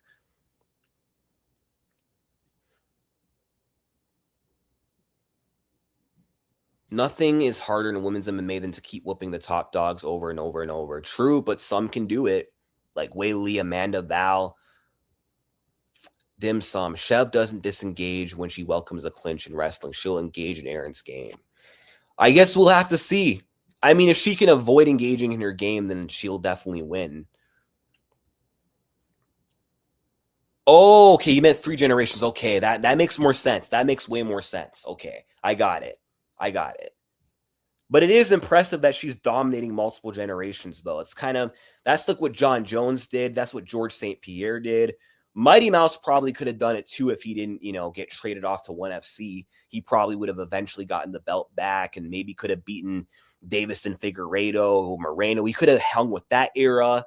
Maybe he could have even competed in the era with Pantoja, Van, Royval, Tyra. It's very possible. But yeah, Shevchenko is very like John Jones, GSP-esque. Or even kind of like Volkanovski. Like Volk has kind of held down a couple of gens as well, although Volkanovski in this second reign has only fought the same person twice, Diego Lopes. I haven't seen him against Sterling, Gian Silva, Lerone Murphy, or who else is there? I mean, sorry, my mind's kind of blanking out a little bit. I haven't seen Volkanovski against Arnold Allen, though he beat him. Yeah, and he hasn't fought Movsar Evloev yet either, even though that fight is next. We haven't seen Volk against the full gen, so I don't know if my point really stands. But yeah, only a few fighters have held down multiple gens. Jones, GSP, and Val.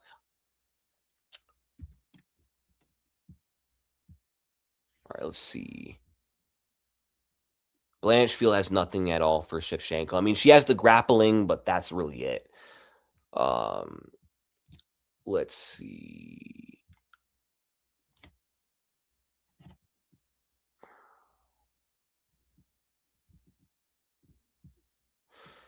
Yeah, but those moments with Santos and Amanda Nunes and Grasso in round 5 are still very telling, because it shows that she can get taken down. She can be controlled. she can get her back taken, and she already did get choked out, and she can be back mounted too. Like, we've already seen it, you know?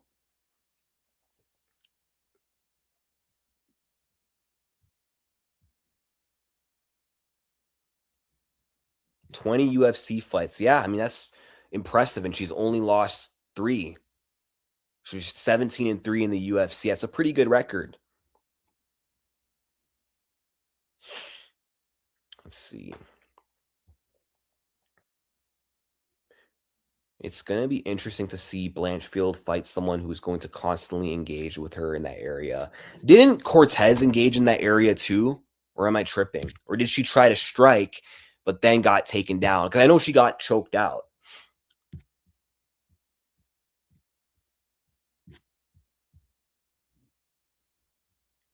Crazy people think Aaron versus Jazzy is 50-50. Yeah, it's really not. In my opinion, I think Aaron's the better version. I think Jasmine might have better takedown accuracy, but Blanchfield, I think she probably has the better submission game. Both have great cardio, but Blanchfield is more durable, and I think on the feet, Blanchfield might hold the slight advantage.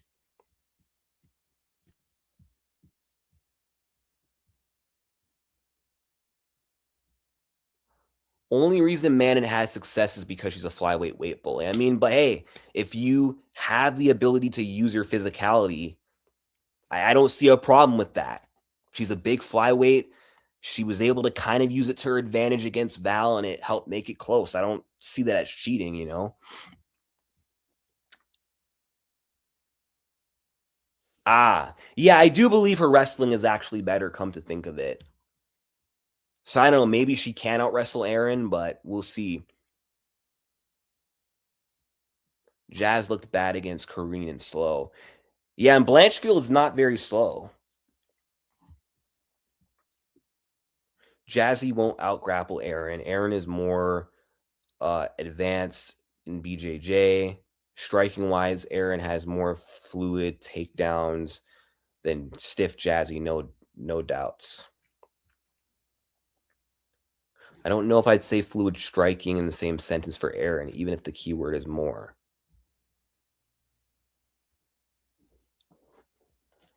Out scrambled her, and she stayed safe from subs for a while on top, but it's gonna be fun. Once it hits the ground, I got Jazz. What's up, Ken and KTV?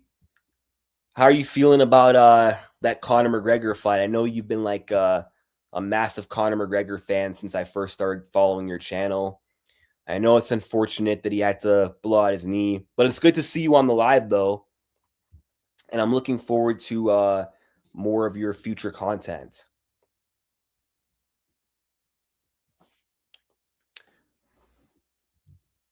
Jasmine doesn't necessarily need to outgrapple Blanchfield to beat her. She could technically win a decision by using her size and simply clinching against the cage the whole fight.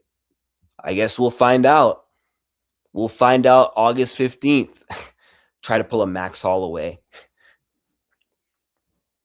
Let's see. Right. James is crazy.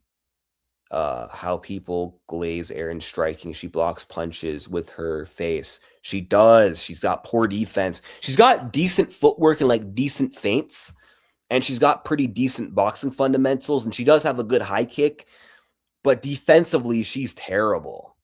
And she's very open.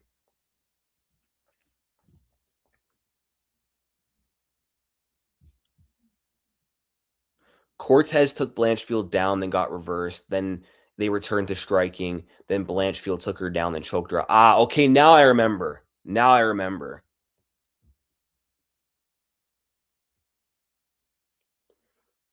We haven't seen Erin on her back, so we don't know how she reacts when someone's trying to hold her down. Didn't we see her get taken down though before? I swear Manon took her down at least once. Or if Erin took her down, she got back up.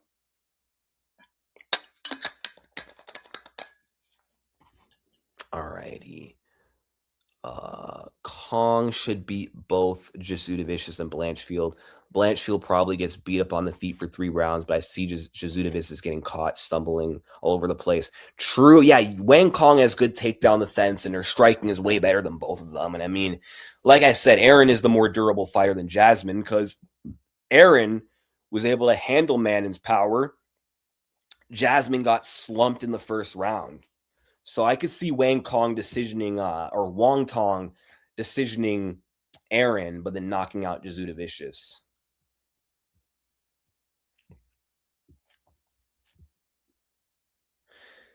After Nunes and Kayla are out of the picture, Firo would dominate bantamweight. So would Val. Just saying, I think Val definitely should move up. But whatever. I mean, I would not mind Manon moving up a division as well. You know, because she's got the size. I think she'd perfectly fit in, and then she's got the lighter woman's skill. So maybe if Val doesn't move up, Manon could hold down that division potentially. Winner of Manning Grasso shouldn't get a title shot over Erin if she wins. I kind of see what you mean, but it depends. It depends. If Natalia Silva beats Valentina, I mean, they might do an immediate rematch though. Val might get an immediate rematch because she's defended the belt twice in her second reign, and in her first reign, she's defended it like 7 times. So she's got 9 defenses overall. So either Natalia gives Val an immediate rematch, or if not, the move would definitely be do Natalia versus Manon Firo if Manon wins. For sure, 100%. Now, if Grasso wins, whatever happens between Natalia and Val, then yeah, Erin should probably jump the line over Alexa most likely. And Alexa might have to go the extra mile because she's already got dominated by Natalia. And, you know, her and Val put on a lot of good fights together. They both have 1 win each and then a draw in between. But Val, she sealed the deal in that 3rd fight, and I just don't see an appeal for a 4th one. So, yeah.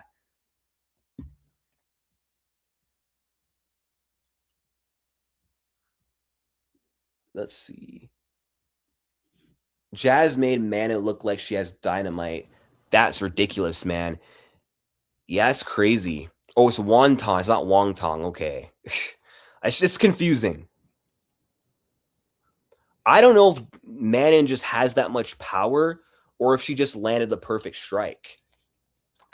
Because I thought Jasmine herself was pretty durable.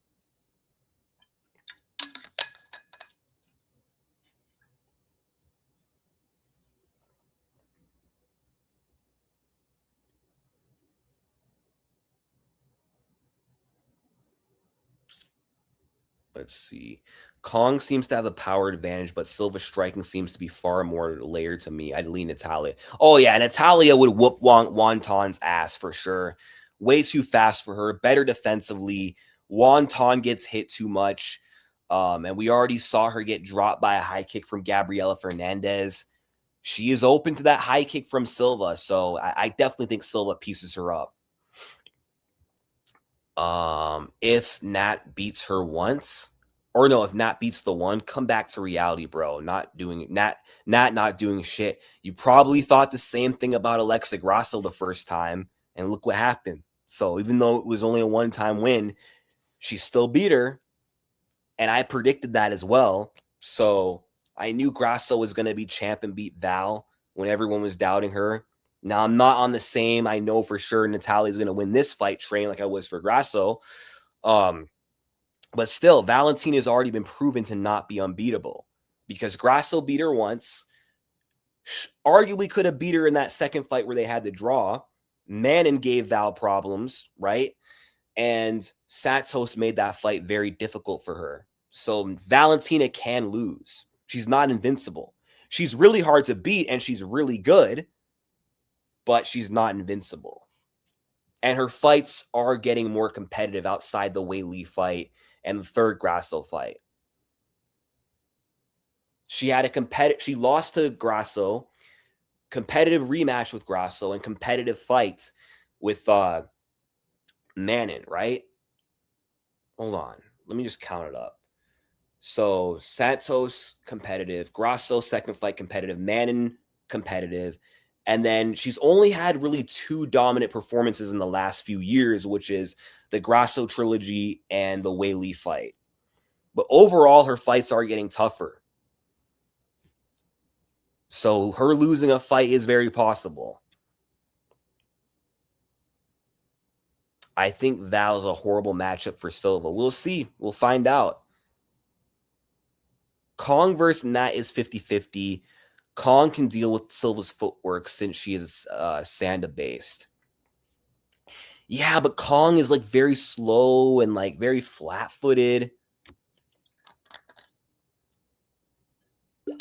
And again, she leaves a lot of openings to get hit. And I just think Natalia's stick and move style and volume is going to be a lot for Juan Tong to deal with. I mean, it's possible Juan can maybe catch her on the chin and clip her, but if not, I don't see her outpointing Natalia Silva.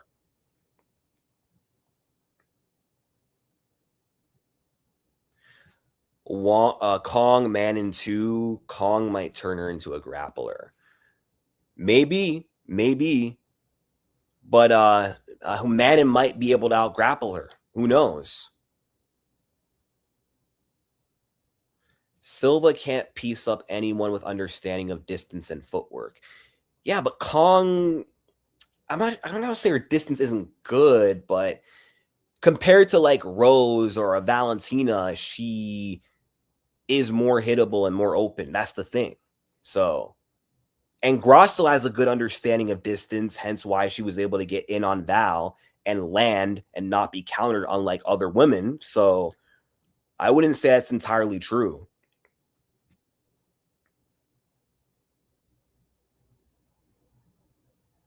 Grasso, the mute era, that's cool, bro. A miracle happens once in a lifetime. I wouldn't even call that a miracle. Grasso knew that Valentina Shevchenko always throws that spin, okay? And she prepared to catch her. And Grasso is an opportunist. That's her thing. If you spin in front of Alexa Grasso and you give her that opportunity, she's going to take it, right? And stylistically, I do believe Grasso was problematic for Valentina because of her boxing style. No one has ever challenged Valentina on the feet the way Grasso was able to. No one has ever made Val as uncomfortable on the feet as Grasso was able to. So I wouldn't call that a miracle at all. And she arguably won the second fight as well. I mean, the third fight happened, but so did the first 2 fights.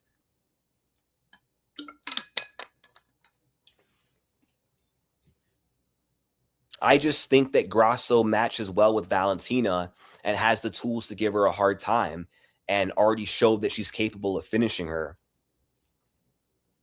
And when I predicted Grasso would win the first time, I say Grasso was going to win because she's younger and I think she's going to have Valentina Shevchenko's game figured out. Valentina's getting stagnant. She's not evolving.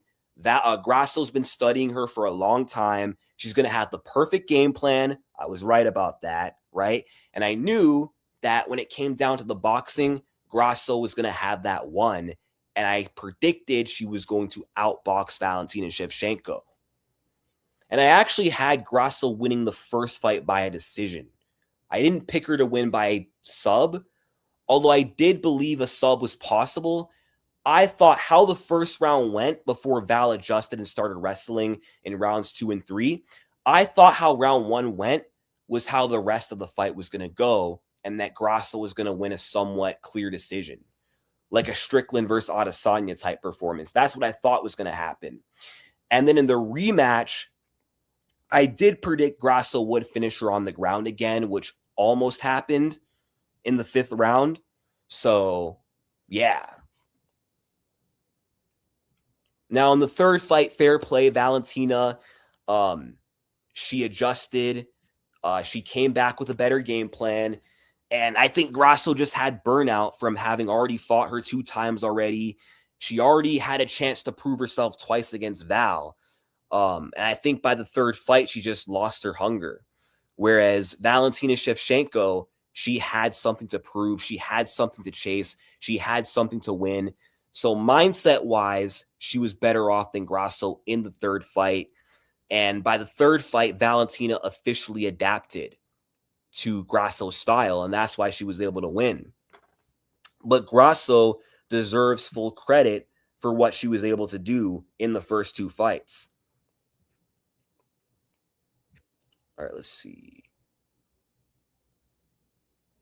10-0 against Grasso and Weili. She had a bad batch from the Santos to the first two Grasso fights. The last three fights, she's 10-0. She let Manon hug her on the cage for a bit. That's it.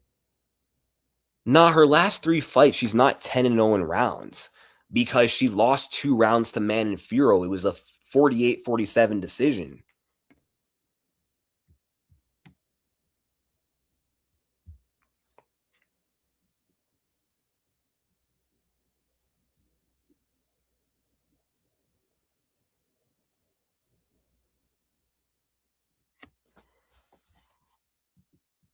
Man, so many like delusional Valentina Shevchenko fans in here. Damn.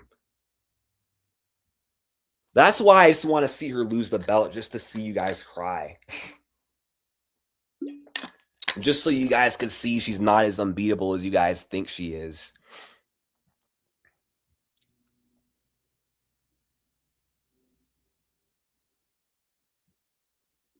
Fluke is real. Fluke is real fluke, bro. Grasso did the thing to get the finish. I give her props. Yeah, but that wasn't a fluke. That wasn't a fluke. If you look at how that whole fight played out, Grasso made Valentina uncomfortable on the feet. It was competitive throughout 3 rounds before the fourth. Even though Val was winning, it was a very competitive fight. And then the fourth round, Valentina was getting tired. Her wrestling started to fail. She started to get uncomfortable. And Grasso, she forced panic out of Val. Val throwing that spin in close range was panic. Grasso pulled that panic out of her. And then she pulled off what she was practicing in, like backstage. Because backstage, she practiced to catch Val in that exact spin. She planned that the entire training camp.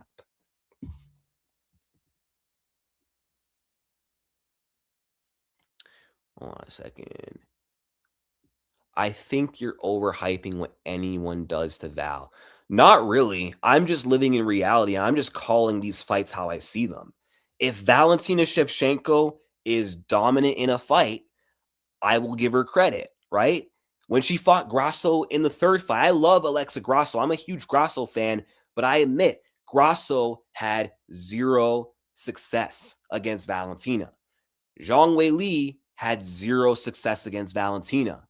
But the way Valentina did Alexa Grasso in the third fight, the way she did Weili, the way she did Lauren Murphy, the way she did Caitlin Chukagian and Jessica Andrade is not how she did Taila Santos in that second fight.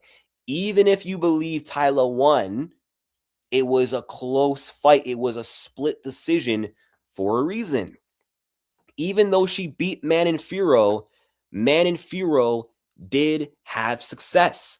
She took her down, controlled her in that second round. She won the second round because of it. Even in the clinch against the cage, she wasn't just doing nothing. She wasn't just holding Val into place. She was landing knees, landing elbows inside. She was doing good clinch work, thus making the fight competitive.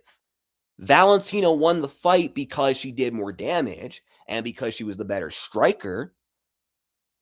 She won, but it was not an easy win. I'm just calling it how I see it. I'm not overhyping anything. And I'm not saying this because I'm a Valentina Shevchenko hater. I'm not saying that at all. If Alexa Grasso had that same type of fight against Santos and Manon but beat both, I would be saying the same thing. I'd be saying Grasso had a competitive fight against both. Like, I just call fights how I see them. I don't go off blind illusion just because I love or hate a fighter. That's more so what you guys are doing.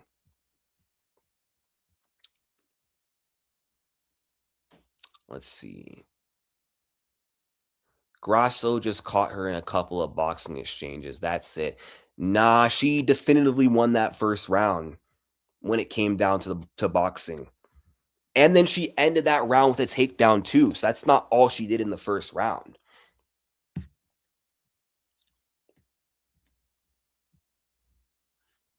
Let's see.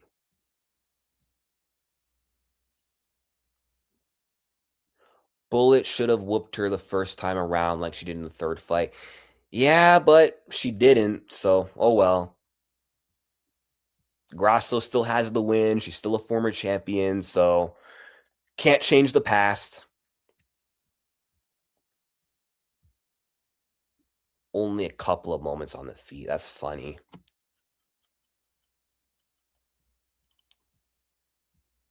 Let's see. Yeah, she won 2 rounds against Valentina. It was a 48-47 decision, so it was a competitive fight. It was a competitive, closely contested fight. The only dominant round Valentina had was round 1. That was it. Round 1, she whooped Manon Fiorot's ass in that round. Busted her up, bloodied her up, took her down, held her down. Then round 2, Manon came back, started wrestling, and it worked. Round 3, I can't remember who won the third. I think Manon might have won the third, and then Val won the 4th and 5th round, I believe. But even the third round, Manon was able to hold her against the cage, hold her against the fence, chip away at her with strikes in close. And then even the 4th round, if you remember correctly, Manon was doing very well until she got dropped at the end, and then that sealed it for Valentina. And then Valentina won the 5th in the striking. That's how the fight went. Manon fought a great fight against Val and showed to stylistically be one of her toughest fights.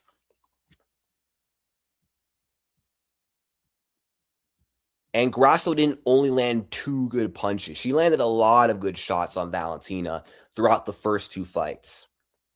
And that's why Valentina wrestled as much as she did, because she knew in the first fight, if she just struck, she was going to lose.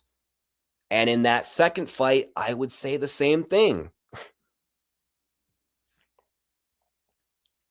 The only fight of their 3 that they had where Valentina was perfectly in control of the striking was the third fight.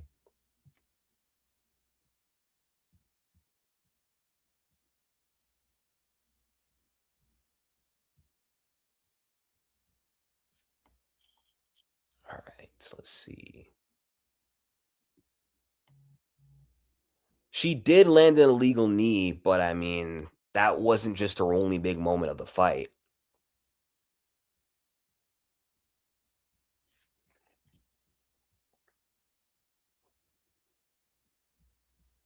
Let's see.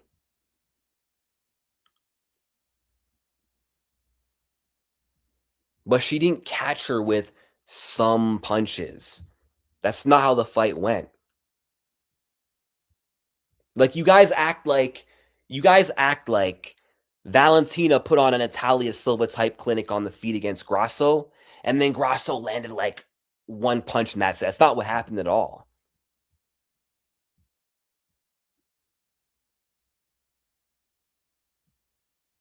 Even in the rounds Fiorot won, she was still getting hurt on the feet, which is why she would shoot sloppy takedowns and attempt just to stall against the cage. I mean, look, again, I acknowledge that Valentina won. I'm not saying Valentina lost the fight. That is not what I'm saying. But I'm giving Manon Fiorot credit where credit is due. I'm not going to sit here and act like Valentina won a clear, comfortable 50-45 decision.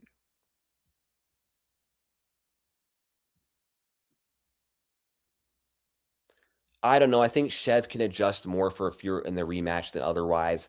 Most likely, like if they were to fight again, Valentina probably wins. But the first fight was competitive. Yep, she showed good takedown defense too. And she showed a good ability to adjust mid-fight because that first round was ugly. And then she was able to make at least 3 out of the next 4 rounds competitive. Like she was able to adjust her game in rounds 3 and 4. And 5, kind of, even though she lost that round.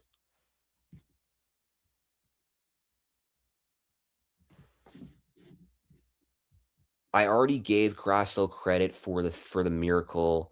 The second fight she did good, but I'm saying overall the Bullet was doing better work on the feet. Grasso had moments better than other girls. Yeah, she did. And she beat Valentina Shevchenko the first time and arguably beat her the second time as well. So,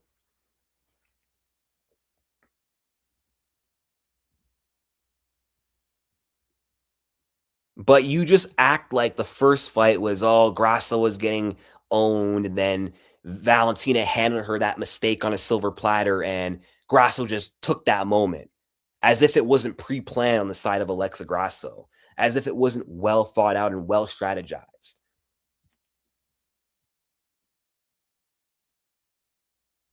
Okay, there you go. Thank you. Finally, a realistic down to earth take. Not did better. Did Grasso better on the feet than Bullet? Exactly.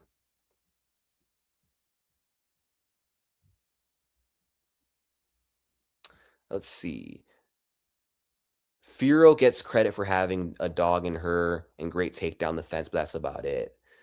Yeah, no, Furo is very tough. Tough, doesn't quit. And she kept pressing forward against Val. And honestly, I feel like her pressure was quite effective in that fight as well. Even though ultimately Valentina was the better striker, Firo's pressuring was still creating a few openings.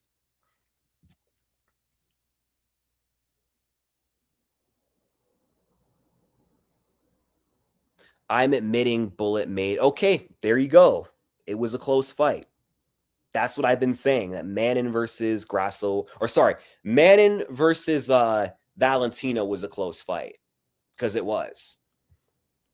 Now, will Valentina dominate a rematch? I don't know, probably, but in that fight in particular, it was a competitive fight.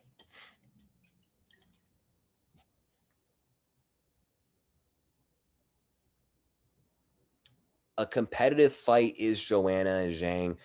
Not necessarily. Not every competitive fight has to be a split decision. There can be a competitive fight where someone clearly wins, but the other person who lost still had a lot of good moments.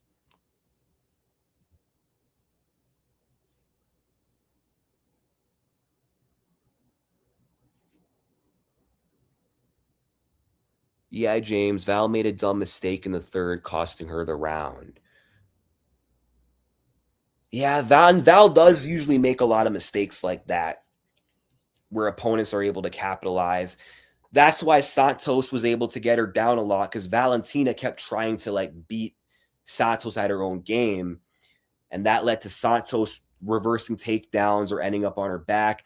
That's even why Jennifer Mai was able to take her down as well.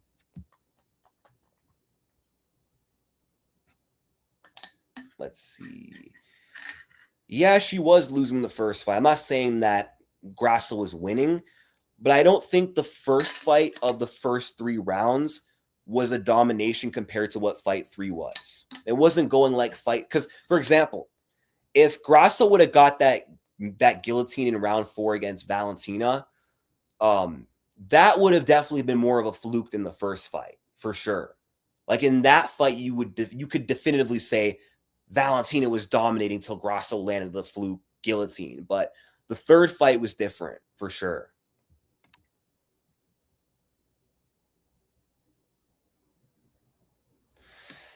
Shevchenko Grasso 2 was 3-1 going into the fifth. Shevchenko won the fourth because she cut Grasso open. Shevchenko was winning the fifth until a sloppy head and arm throw. Okay, that round 4 is kind of debatable because in round 4, Grasso could have actually won the fourth round if she prioritized position over submission after she suplexed Val. Like when she suplexed Valentina Shevchenko, her mistake, I believe, was going for an armbar because that led to Valentina ending up on top. And it's kind of funny because I actually did predict Grasso to win the second fight by fourth round armbar. You can look back at my prediction video from 2023. I said she was going to catch Valentina in a scramble and armbar her, which didn't happen. But in round 4, she did go for an armbar. It just didn't land. But because she went for that armbar, and then ended up on bottom, it made that round kind of like a swing round, right? That's why didn't Michael Bell score that round for Valentina? That's why Michael Bell gave the round to Val. Because, yeah, Val landed the cut, but then also Val had that moment on top to end. Whereas Grasso, had she just stayed on top, didn't go for a sub, she might have been able to hold down Valentina in that round, land some ground and pound, and she might have been able to clearly win that round. Now, round 5, yes, that round Valentina was definitively winning the striking. By that point, Grasso was probably more tired than her. Her striking became a lot more sloppier than the earlier rounds. She didn't seem the same. It seemed like the damage was actually wearing on her, and Val was winning the 5th. And then you're right. Valentina went for the head and arm throw and then ended up on bottom. That is an accurate assessment of that fight. But I think, man, if Grasso just didn't go for that Mighty Mouse suplex into an armbar transition, she probably could have pulled away with a split decision win and then not have lost the trilogy. Or maybe they would have booked one down the line anyway, but at least not right away, you know? Let's see. Yeah, of course, it's always a possibility with Valentina Shevchenko. Let's see. Grasso was massively injured and discouraged against Natalia. Yeah, I wouldn't be surprised because Grasso did look off in that fight. Now, she was coming off a leg injury. Like, after she lost to Valentina, her leg was injured. She broke her leg, actually. So maybe she didn't take the time to recover. And she seemed kind of low on muscle mass as well. Because usually Grasso shows up to fights pretty jacked. But she seemed kind of small against Natalia and kind of deflated. So physically, she looked off. And performance-wise, she looked off as well. So something probably was wrong with Grasso going in. Who knows? Grasso had Val worried after those boxing exchanges. Yep, she did.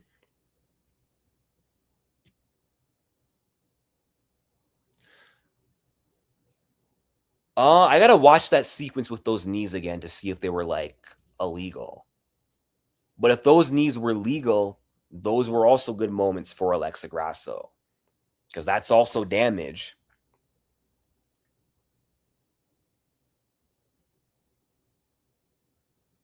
How am I lying? Like, do you not remember the part where Grasso literally had Val's back? She picked her up and then tossed her down. She literally slammed Valentina in the 4th round. You can watch it again. That moment literally happened. I can't pull it up because I'm not trying to get copyright struck on this channel. But hold on, let me see if I can actually pull up the fight right now. Let me pull up the 4th round. Let's see. I'm going to pull it up right now.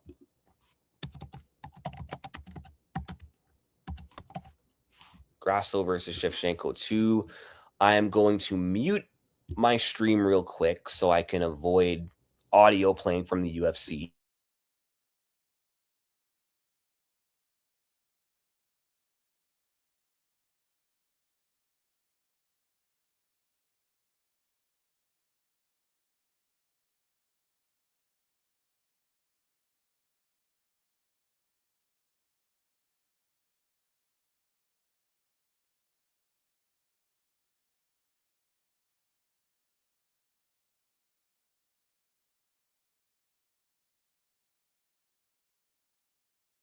I found the footage I was looking for. Hold on one second.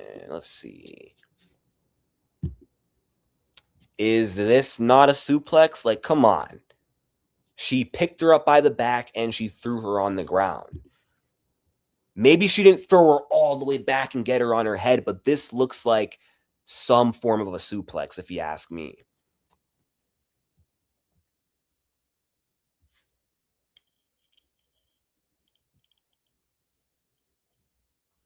The Val Grasso fight was 100% a draw. Yeah, I could see it. I don't protest it being a draw. I mean, it could have gone either way. I feel like they both had one definitive round each, right? Or actually, no, 2. Well, Grasso had 2 definitive rounds, the 2nd and the 5th. But Val, or no, Hold on, let me say that again. They both had 2 definitive rounds each. Sorry, let me run that back. Valentina definitely won the first round, clearly. Valentina won the third round, clearly. 29-28 going into round 4. Grasso won the second round, clearly, and the fifth round, clearly. Round 4 was the ultimate swing round. That was the round that, to this day, I don't really know how I would score it. It could have gone either way. It could have been Val's round, could have been Grasso's round. Whoever won the fourth round won that fight. That's how I would look at it, ultimately. Let me read more of these comments. Let's see. Oh yeah, I remember that. I remember her complaining. I remember that.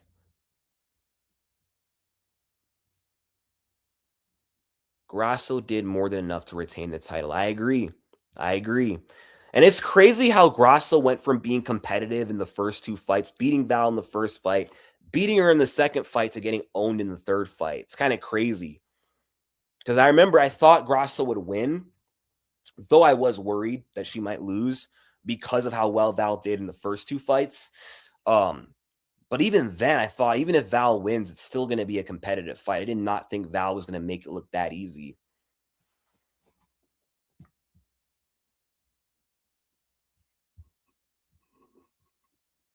Let's see. Grasso had Val spinning around while Val rearranged her face, so it was a draw. Yeah, I mean it could have been, but I mean I don't think the fifth round was a 10-8. Like if Mike Bell gave gave Val the fourth round, the fifth round wasn't enough to be a 10-8 for Alexa Grasso. And Valentina, as much as I hate to say it, should have got the split decision. Or Michael Bell could have just, if he wanted Grasso to win that badly, given Grasso the fourth round.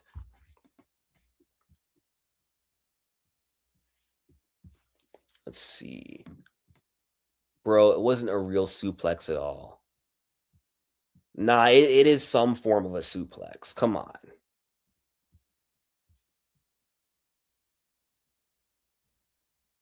Don't downplay Grasso. Exactly. Give her those flowers. Exactly.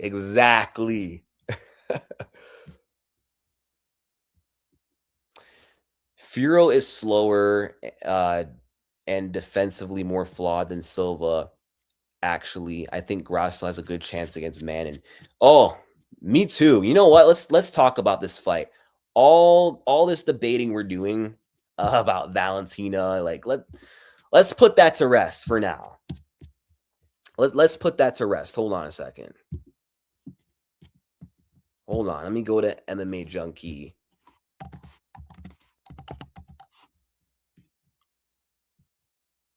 One sec, because I think that's where there's a graphic for that fight. Hold on a second. Gotta just get this to load, though.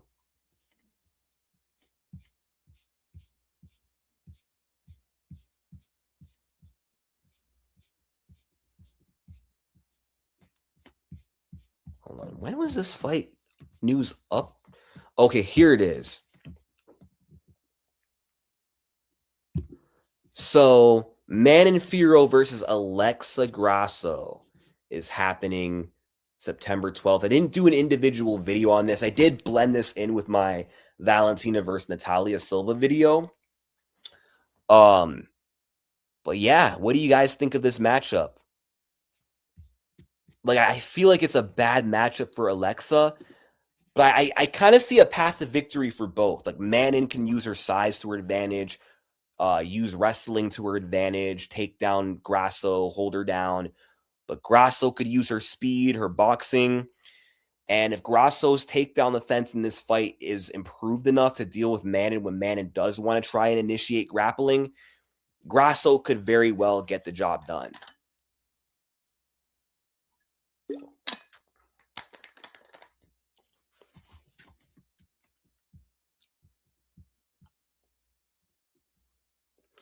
No, I can't play the full clip because then the UFC is going to flag my channel, and I'm not trying to get a copyright struck. That copyright strike, that's how I lost my first channel, so I can't make that mistake again.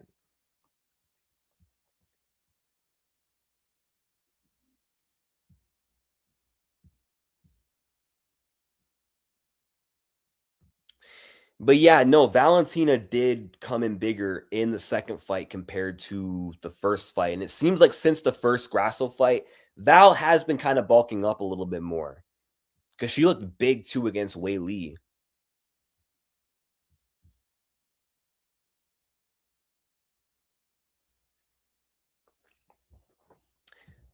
Let me just skim through these comments. I'm going with Furo. Furo struggles with mobile strikers. Oh, hold on a second. I'm going with Furo. Grasso struggles with mobile strikers, and she's going. Hold on. Let me scroll up. She's going to be significantly outsized. However, Grasso can catch her in boxing exchanges if Furo has sloppy boxing, which she kind of does. Like if Furo just purely strikes, there is a chance that Grasso could force her way in the pocket and piece up Man and Furo, right? That's why I do think Furo should mix it up. Now, Furo has a good kicking game, which could maybe work to her advantage against Alexa, but still, it's going to be a lot easier for Grasso to get past her kicks and land her boxing in comparison to when she fought Natalia Silva.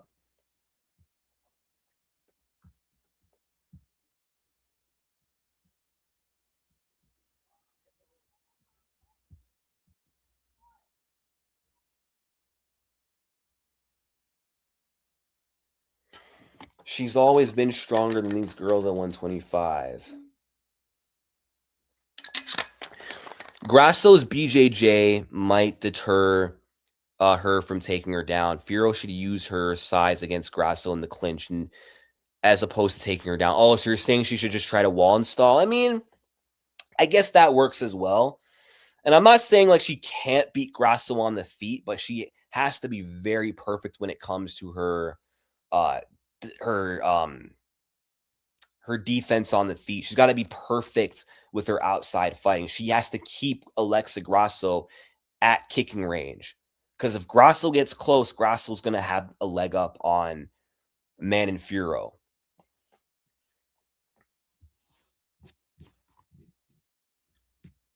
Grasso's BJJ is beautiful. Oh, yeah. And I mean, dude, what she did to Macy Barber was insane. Dropped her and then instantly jumped on her back. And I mean, Barber was already out cold, but she choked her out when she was out cold. That was brutal. I think it's a 3-rounder, most likely. I mean, who knows? They didn't really announce anything. They haven't announced an official main event. Yeah, like if Valentina and Natalia is not on this card and there's no other big fight, this could be a 5-round main event.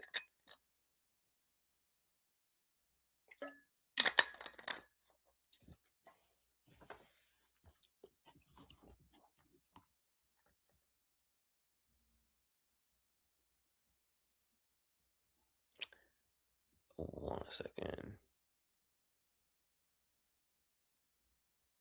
Wait, J8V? I'm confused. It definitely might. Furo's top game is extremely poor. Chuk was sub threatening to get up easily. Damn.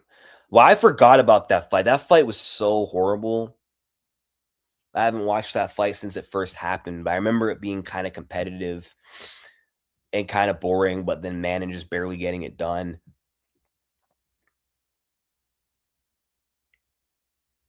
Oh yeah, I remember that. I remember that. I remember when Aaron almost guillotined her. That was very close. I remember that actually. So who knows? Maybe she might be open to being subbed by Alexa Grasso. And I mean, if the sub threat deters Manon from grappling, how Manon has got to win is keep Alexa Grasso at kicking range. Keep her at the end of her reach. Don't let her get close once. And just stick and move. We'll see. Maybe she can. Maybe she can utilize that game plan, but I don't know. I think striking with Grasso purely is going to be tough.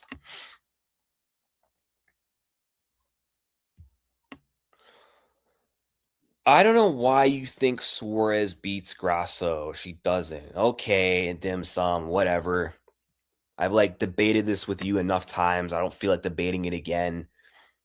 I already know why stylistically Tatiana is a bad matchup for Alexa Grasso. It's pretty obvious. Grasso should keep moving because Manon might try to put her on the cage, and that's not Grasso's style. Yeah, who knows? She might try that same game plan against Val, just wall and stall, put her weight on her, chip away at her in the clinch with knees and elbows. That might be her style. But if Grasso can stay off the fence, keep it in the center, but actually be the one holding her ground, forcing Manon backwards, but not giving her like exiting options, then I think Grasso will win the fight.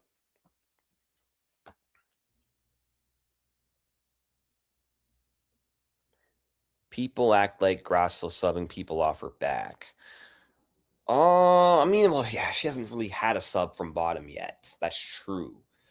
But I mean, she will attack them though. I mean, she didn't sub Val with the armbar, but she still whipped up arm bars. If it was anyone else on top of her, she might have gotten it. And I'm pretty sure she used the armbar against Macy Barber, which then led to her out scrambling her, getting her back. Isn't that what happened at the end of the second round of the first fight? I think that's what happened. I'm not quite sure, but I do remember her going for an armbar from bottom against Macy. So even though she hasn't subbed people from bottom, she'll still go for subs from her back. And who knows, maybe one of these days they might land. But yeah, her subs are most effective when she can get on your neck, when she can get your back. She's more of a rear naked choke type of submission person.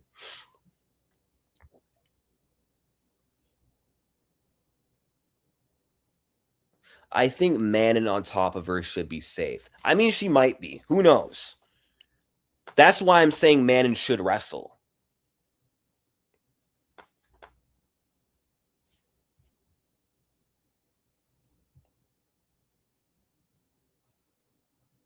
We had people saying Grasso is an elite BJJ artist.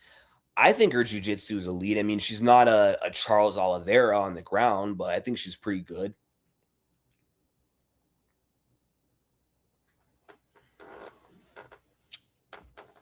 Let's see. Manon should wrestle. Yep, I agree. And I feel like that's the most likely way she's going to win is if she wrestles.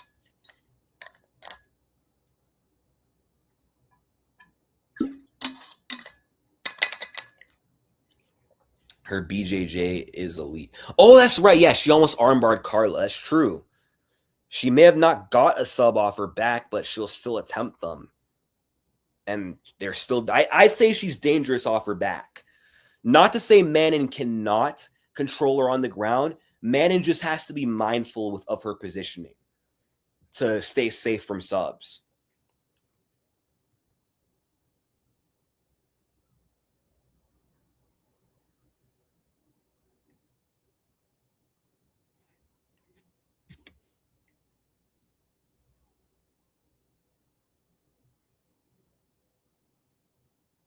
Okay, James. Okay, whatever. All right, let's see. Her BJJ is good and can be dangerous. Definitely not elite.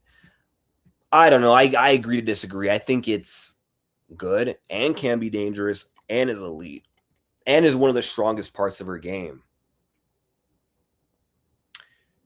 Shev's top game is a million times better than Manon's, and that might be why Grasso has a chance even if Manon does try to wrestle.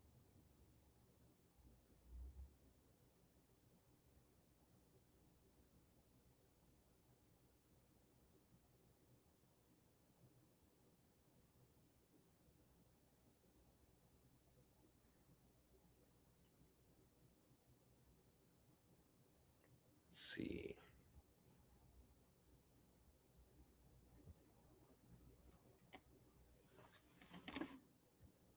Okay, James. Okay, keep telling the truth. Haha, very funny. You really got me there. Watch Grasso beat Manon up from bottom. Oh, that's another factor too. She might like if Manon isn't doing much damage, Grasso can maybe from off her back land some shots, maybe elbows, maybe some punches.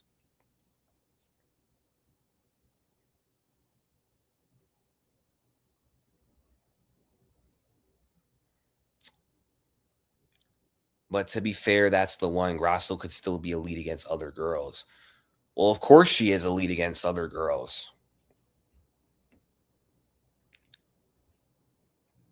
Yep, she is active from bottom. Furo can easily take Grasso down, but risk getting caught in sub attempts. Well, I guess we're gonna find out if Grasso can sub her. If Grasso submits her, that's gonna be insane.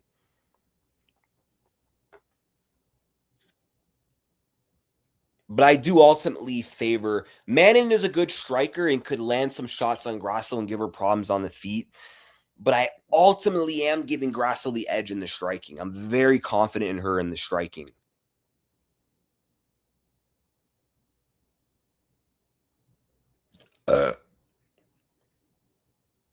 Yeah, Grasso don't duck no fades. She don't duck no fades. She's not scared of no one. And this was always the fight to make. So, yeah, I'm proud of her for taking the fight as well. That's a great question. That's a great question. I feel like they both start kind of slow a little bit. Like Grasso does kind of take a round to feel you out. And then as the fight goes on, she starts to find her range. She starts to find her timing a little bit better. Yeah, I don't know. I feel like 5 rounds. That's a great question because they both have 5-round experience. I feel like it could honestly go both ways.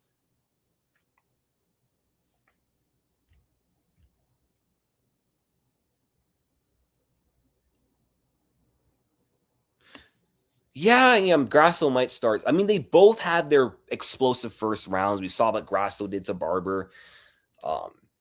Grasso did kind of start fast in the first Valentina fight. She did start fast actually against JoJo Wood. So there's that. She has had some pretty strong opening rounds, but she's also had some pretty good late rounds too. So Manon against Valentina, she started slow, but then picked things up as the fight went on. So it's kind of tough to say. She should build off the Barber execution. I think Grasso can't take another loss or can't lose another one right now, at least not lose all 3 rounds. She'll be 1-3 if she loses again. Yeah, that would suck. That would, especially if Manon makes it look easy too, because like then her last 3 losses would be dominant losses. A dominant loss to Valentina, dominant loss to Natalia. Because before the Barber fight, she was like 0-8 in like her last 8 rounds she fought. So I hope she doesn't get owned, and I do hope that she can keep up the momentum, and I do hope that she can put together a 2-fight win streak and prove that she's one of the best outside the champion Valentina.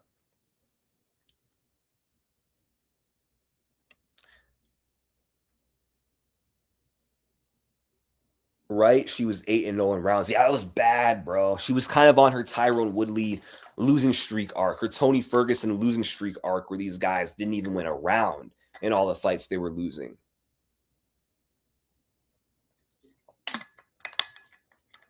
If she loses to Manon, it has to be competitive. Win at least a round.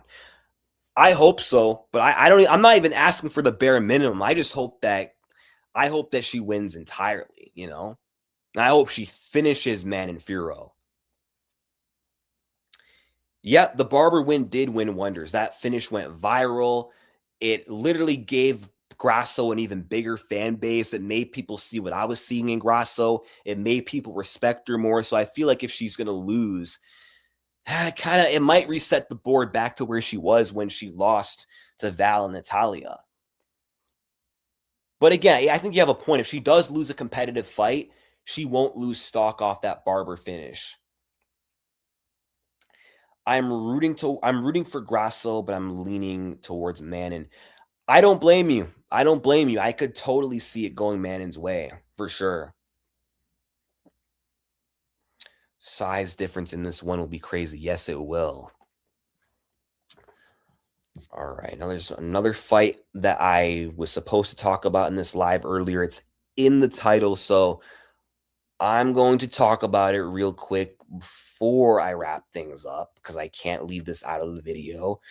So of course, this weekend is Kamaru Usman versus Dricus du Plessis. And this is Kamaru Usman's second fight in the middleweight division after 2.5 years. But this time, Usman is going on a full camp. And he's not just coming off the couch. So we'll see how Usman looks in his second middleweight fight on a full camp. Maybe this time his body will be better adjusted to the weight class. And we'll see how he does stylistically against Dricus. Now, I'm going to do a full-on prediction video later this week, but I'm also going to talk about this fight a little bit in this live as well. Both guys are coming off a year layoff. Usman hasn't fought since, he beat Joaquin Buckley, where he finally snapped the L streak. Had a vintage Kamaru Usman performance. Dricus hadn't fought since he got embarrassed. Since he got embarrassed by Khamzat Chimaev. And I think all this time off he's been taking is attributed to the fact that I think he's been working a lot on his defensive wrestling to make sure that will never happen to him again. And now he's being given this test against another high-level wrestler. So we'll see how much this guy has improved since the Khamzat fight. But for as good of a wrestler as Usman is, his wrestling is nowhere near as good as Chimaev's. He doesn't chain takedowns together the same way. As control on the ground isn't the same way. So du Plessis might have a better chance dealing with the wrestling of Usman than he did dealing with Chimaev's wrestling. And on the feet, even though Usman is good, Dricus is definitely going to have the ultimate advantage with power. He's slightly more technical. As crazy as it is to say, Dricus is pretty technical on the feet, awkward, good timing. And Usman has shown in fights he can be caught clean. He can be tagged. Colby was able to land on him at will. Burns dropped him. He got chinned by Leon Edwards. Buckley was putting hands on him in that 5th round. So if this fight stays standing, it's all du Plessis. But if Usman can go out there and work his wrestling, I mean, it's all Kamaru Usman. And whoever wins this fight will be maybe next in line to fight for the title, because both men have a win over the current champion, Sean Strickland. So, I mean, I know Nasruddin Imavov is in the queue, so it might be Imavov Strickland next, actually. But if Dricus wins, I do see him not taking another fight and being like, I won't fight anyone else unless it's for the title. And Usman will do the same thing. I mean, when he was in the welterweight division, off of a single win over Buckley, and actually this is why he took a year off. Off of a single win over Buckley, he refused to fight anyone else because he was hoping they would give him Islam. But now Gary got the shot, hence why Usman is moving up a division. So if Usman wins, I don't think Usman came up to middleweight, took this risk against Dricus, and if he wins, I don't think he came all this way up just to get one win, then take one more fight. I think he's looking to get one win, then a title shot, and then maybe one defense, then retire. That's how I see Usman's current career path. Whereas Dricus, I feel like with him, his goal is beat Usman, get a shot, and then try and return to his, reign as a defending champion. He has 2 defenses. He's probably looking to become a 2-time champ and have a more dominant second reign. But I can't wait for this fight, and I'm going to talk about it more later this week in my next video. But I'm going to stop sharing my screen for that fight now. Hold on. Let me read some more comments.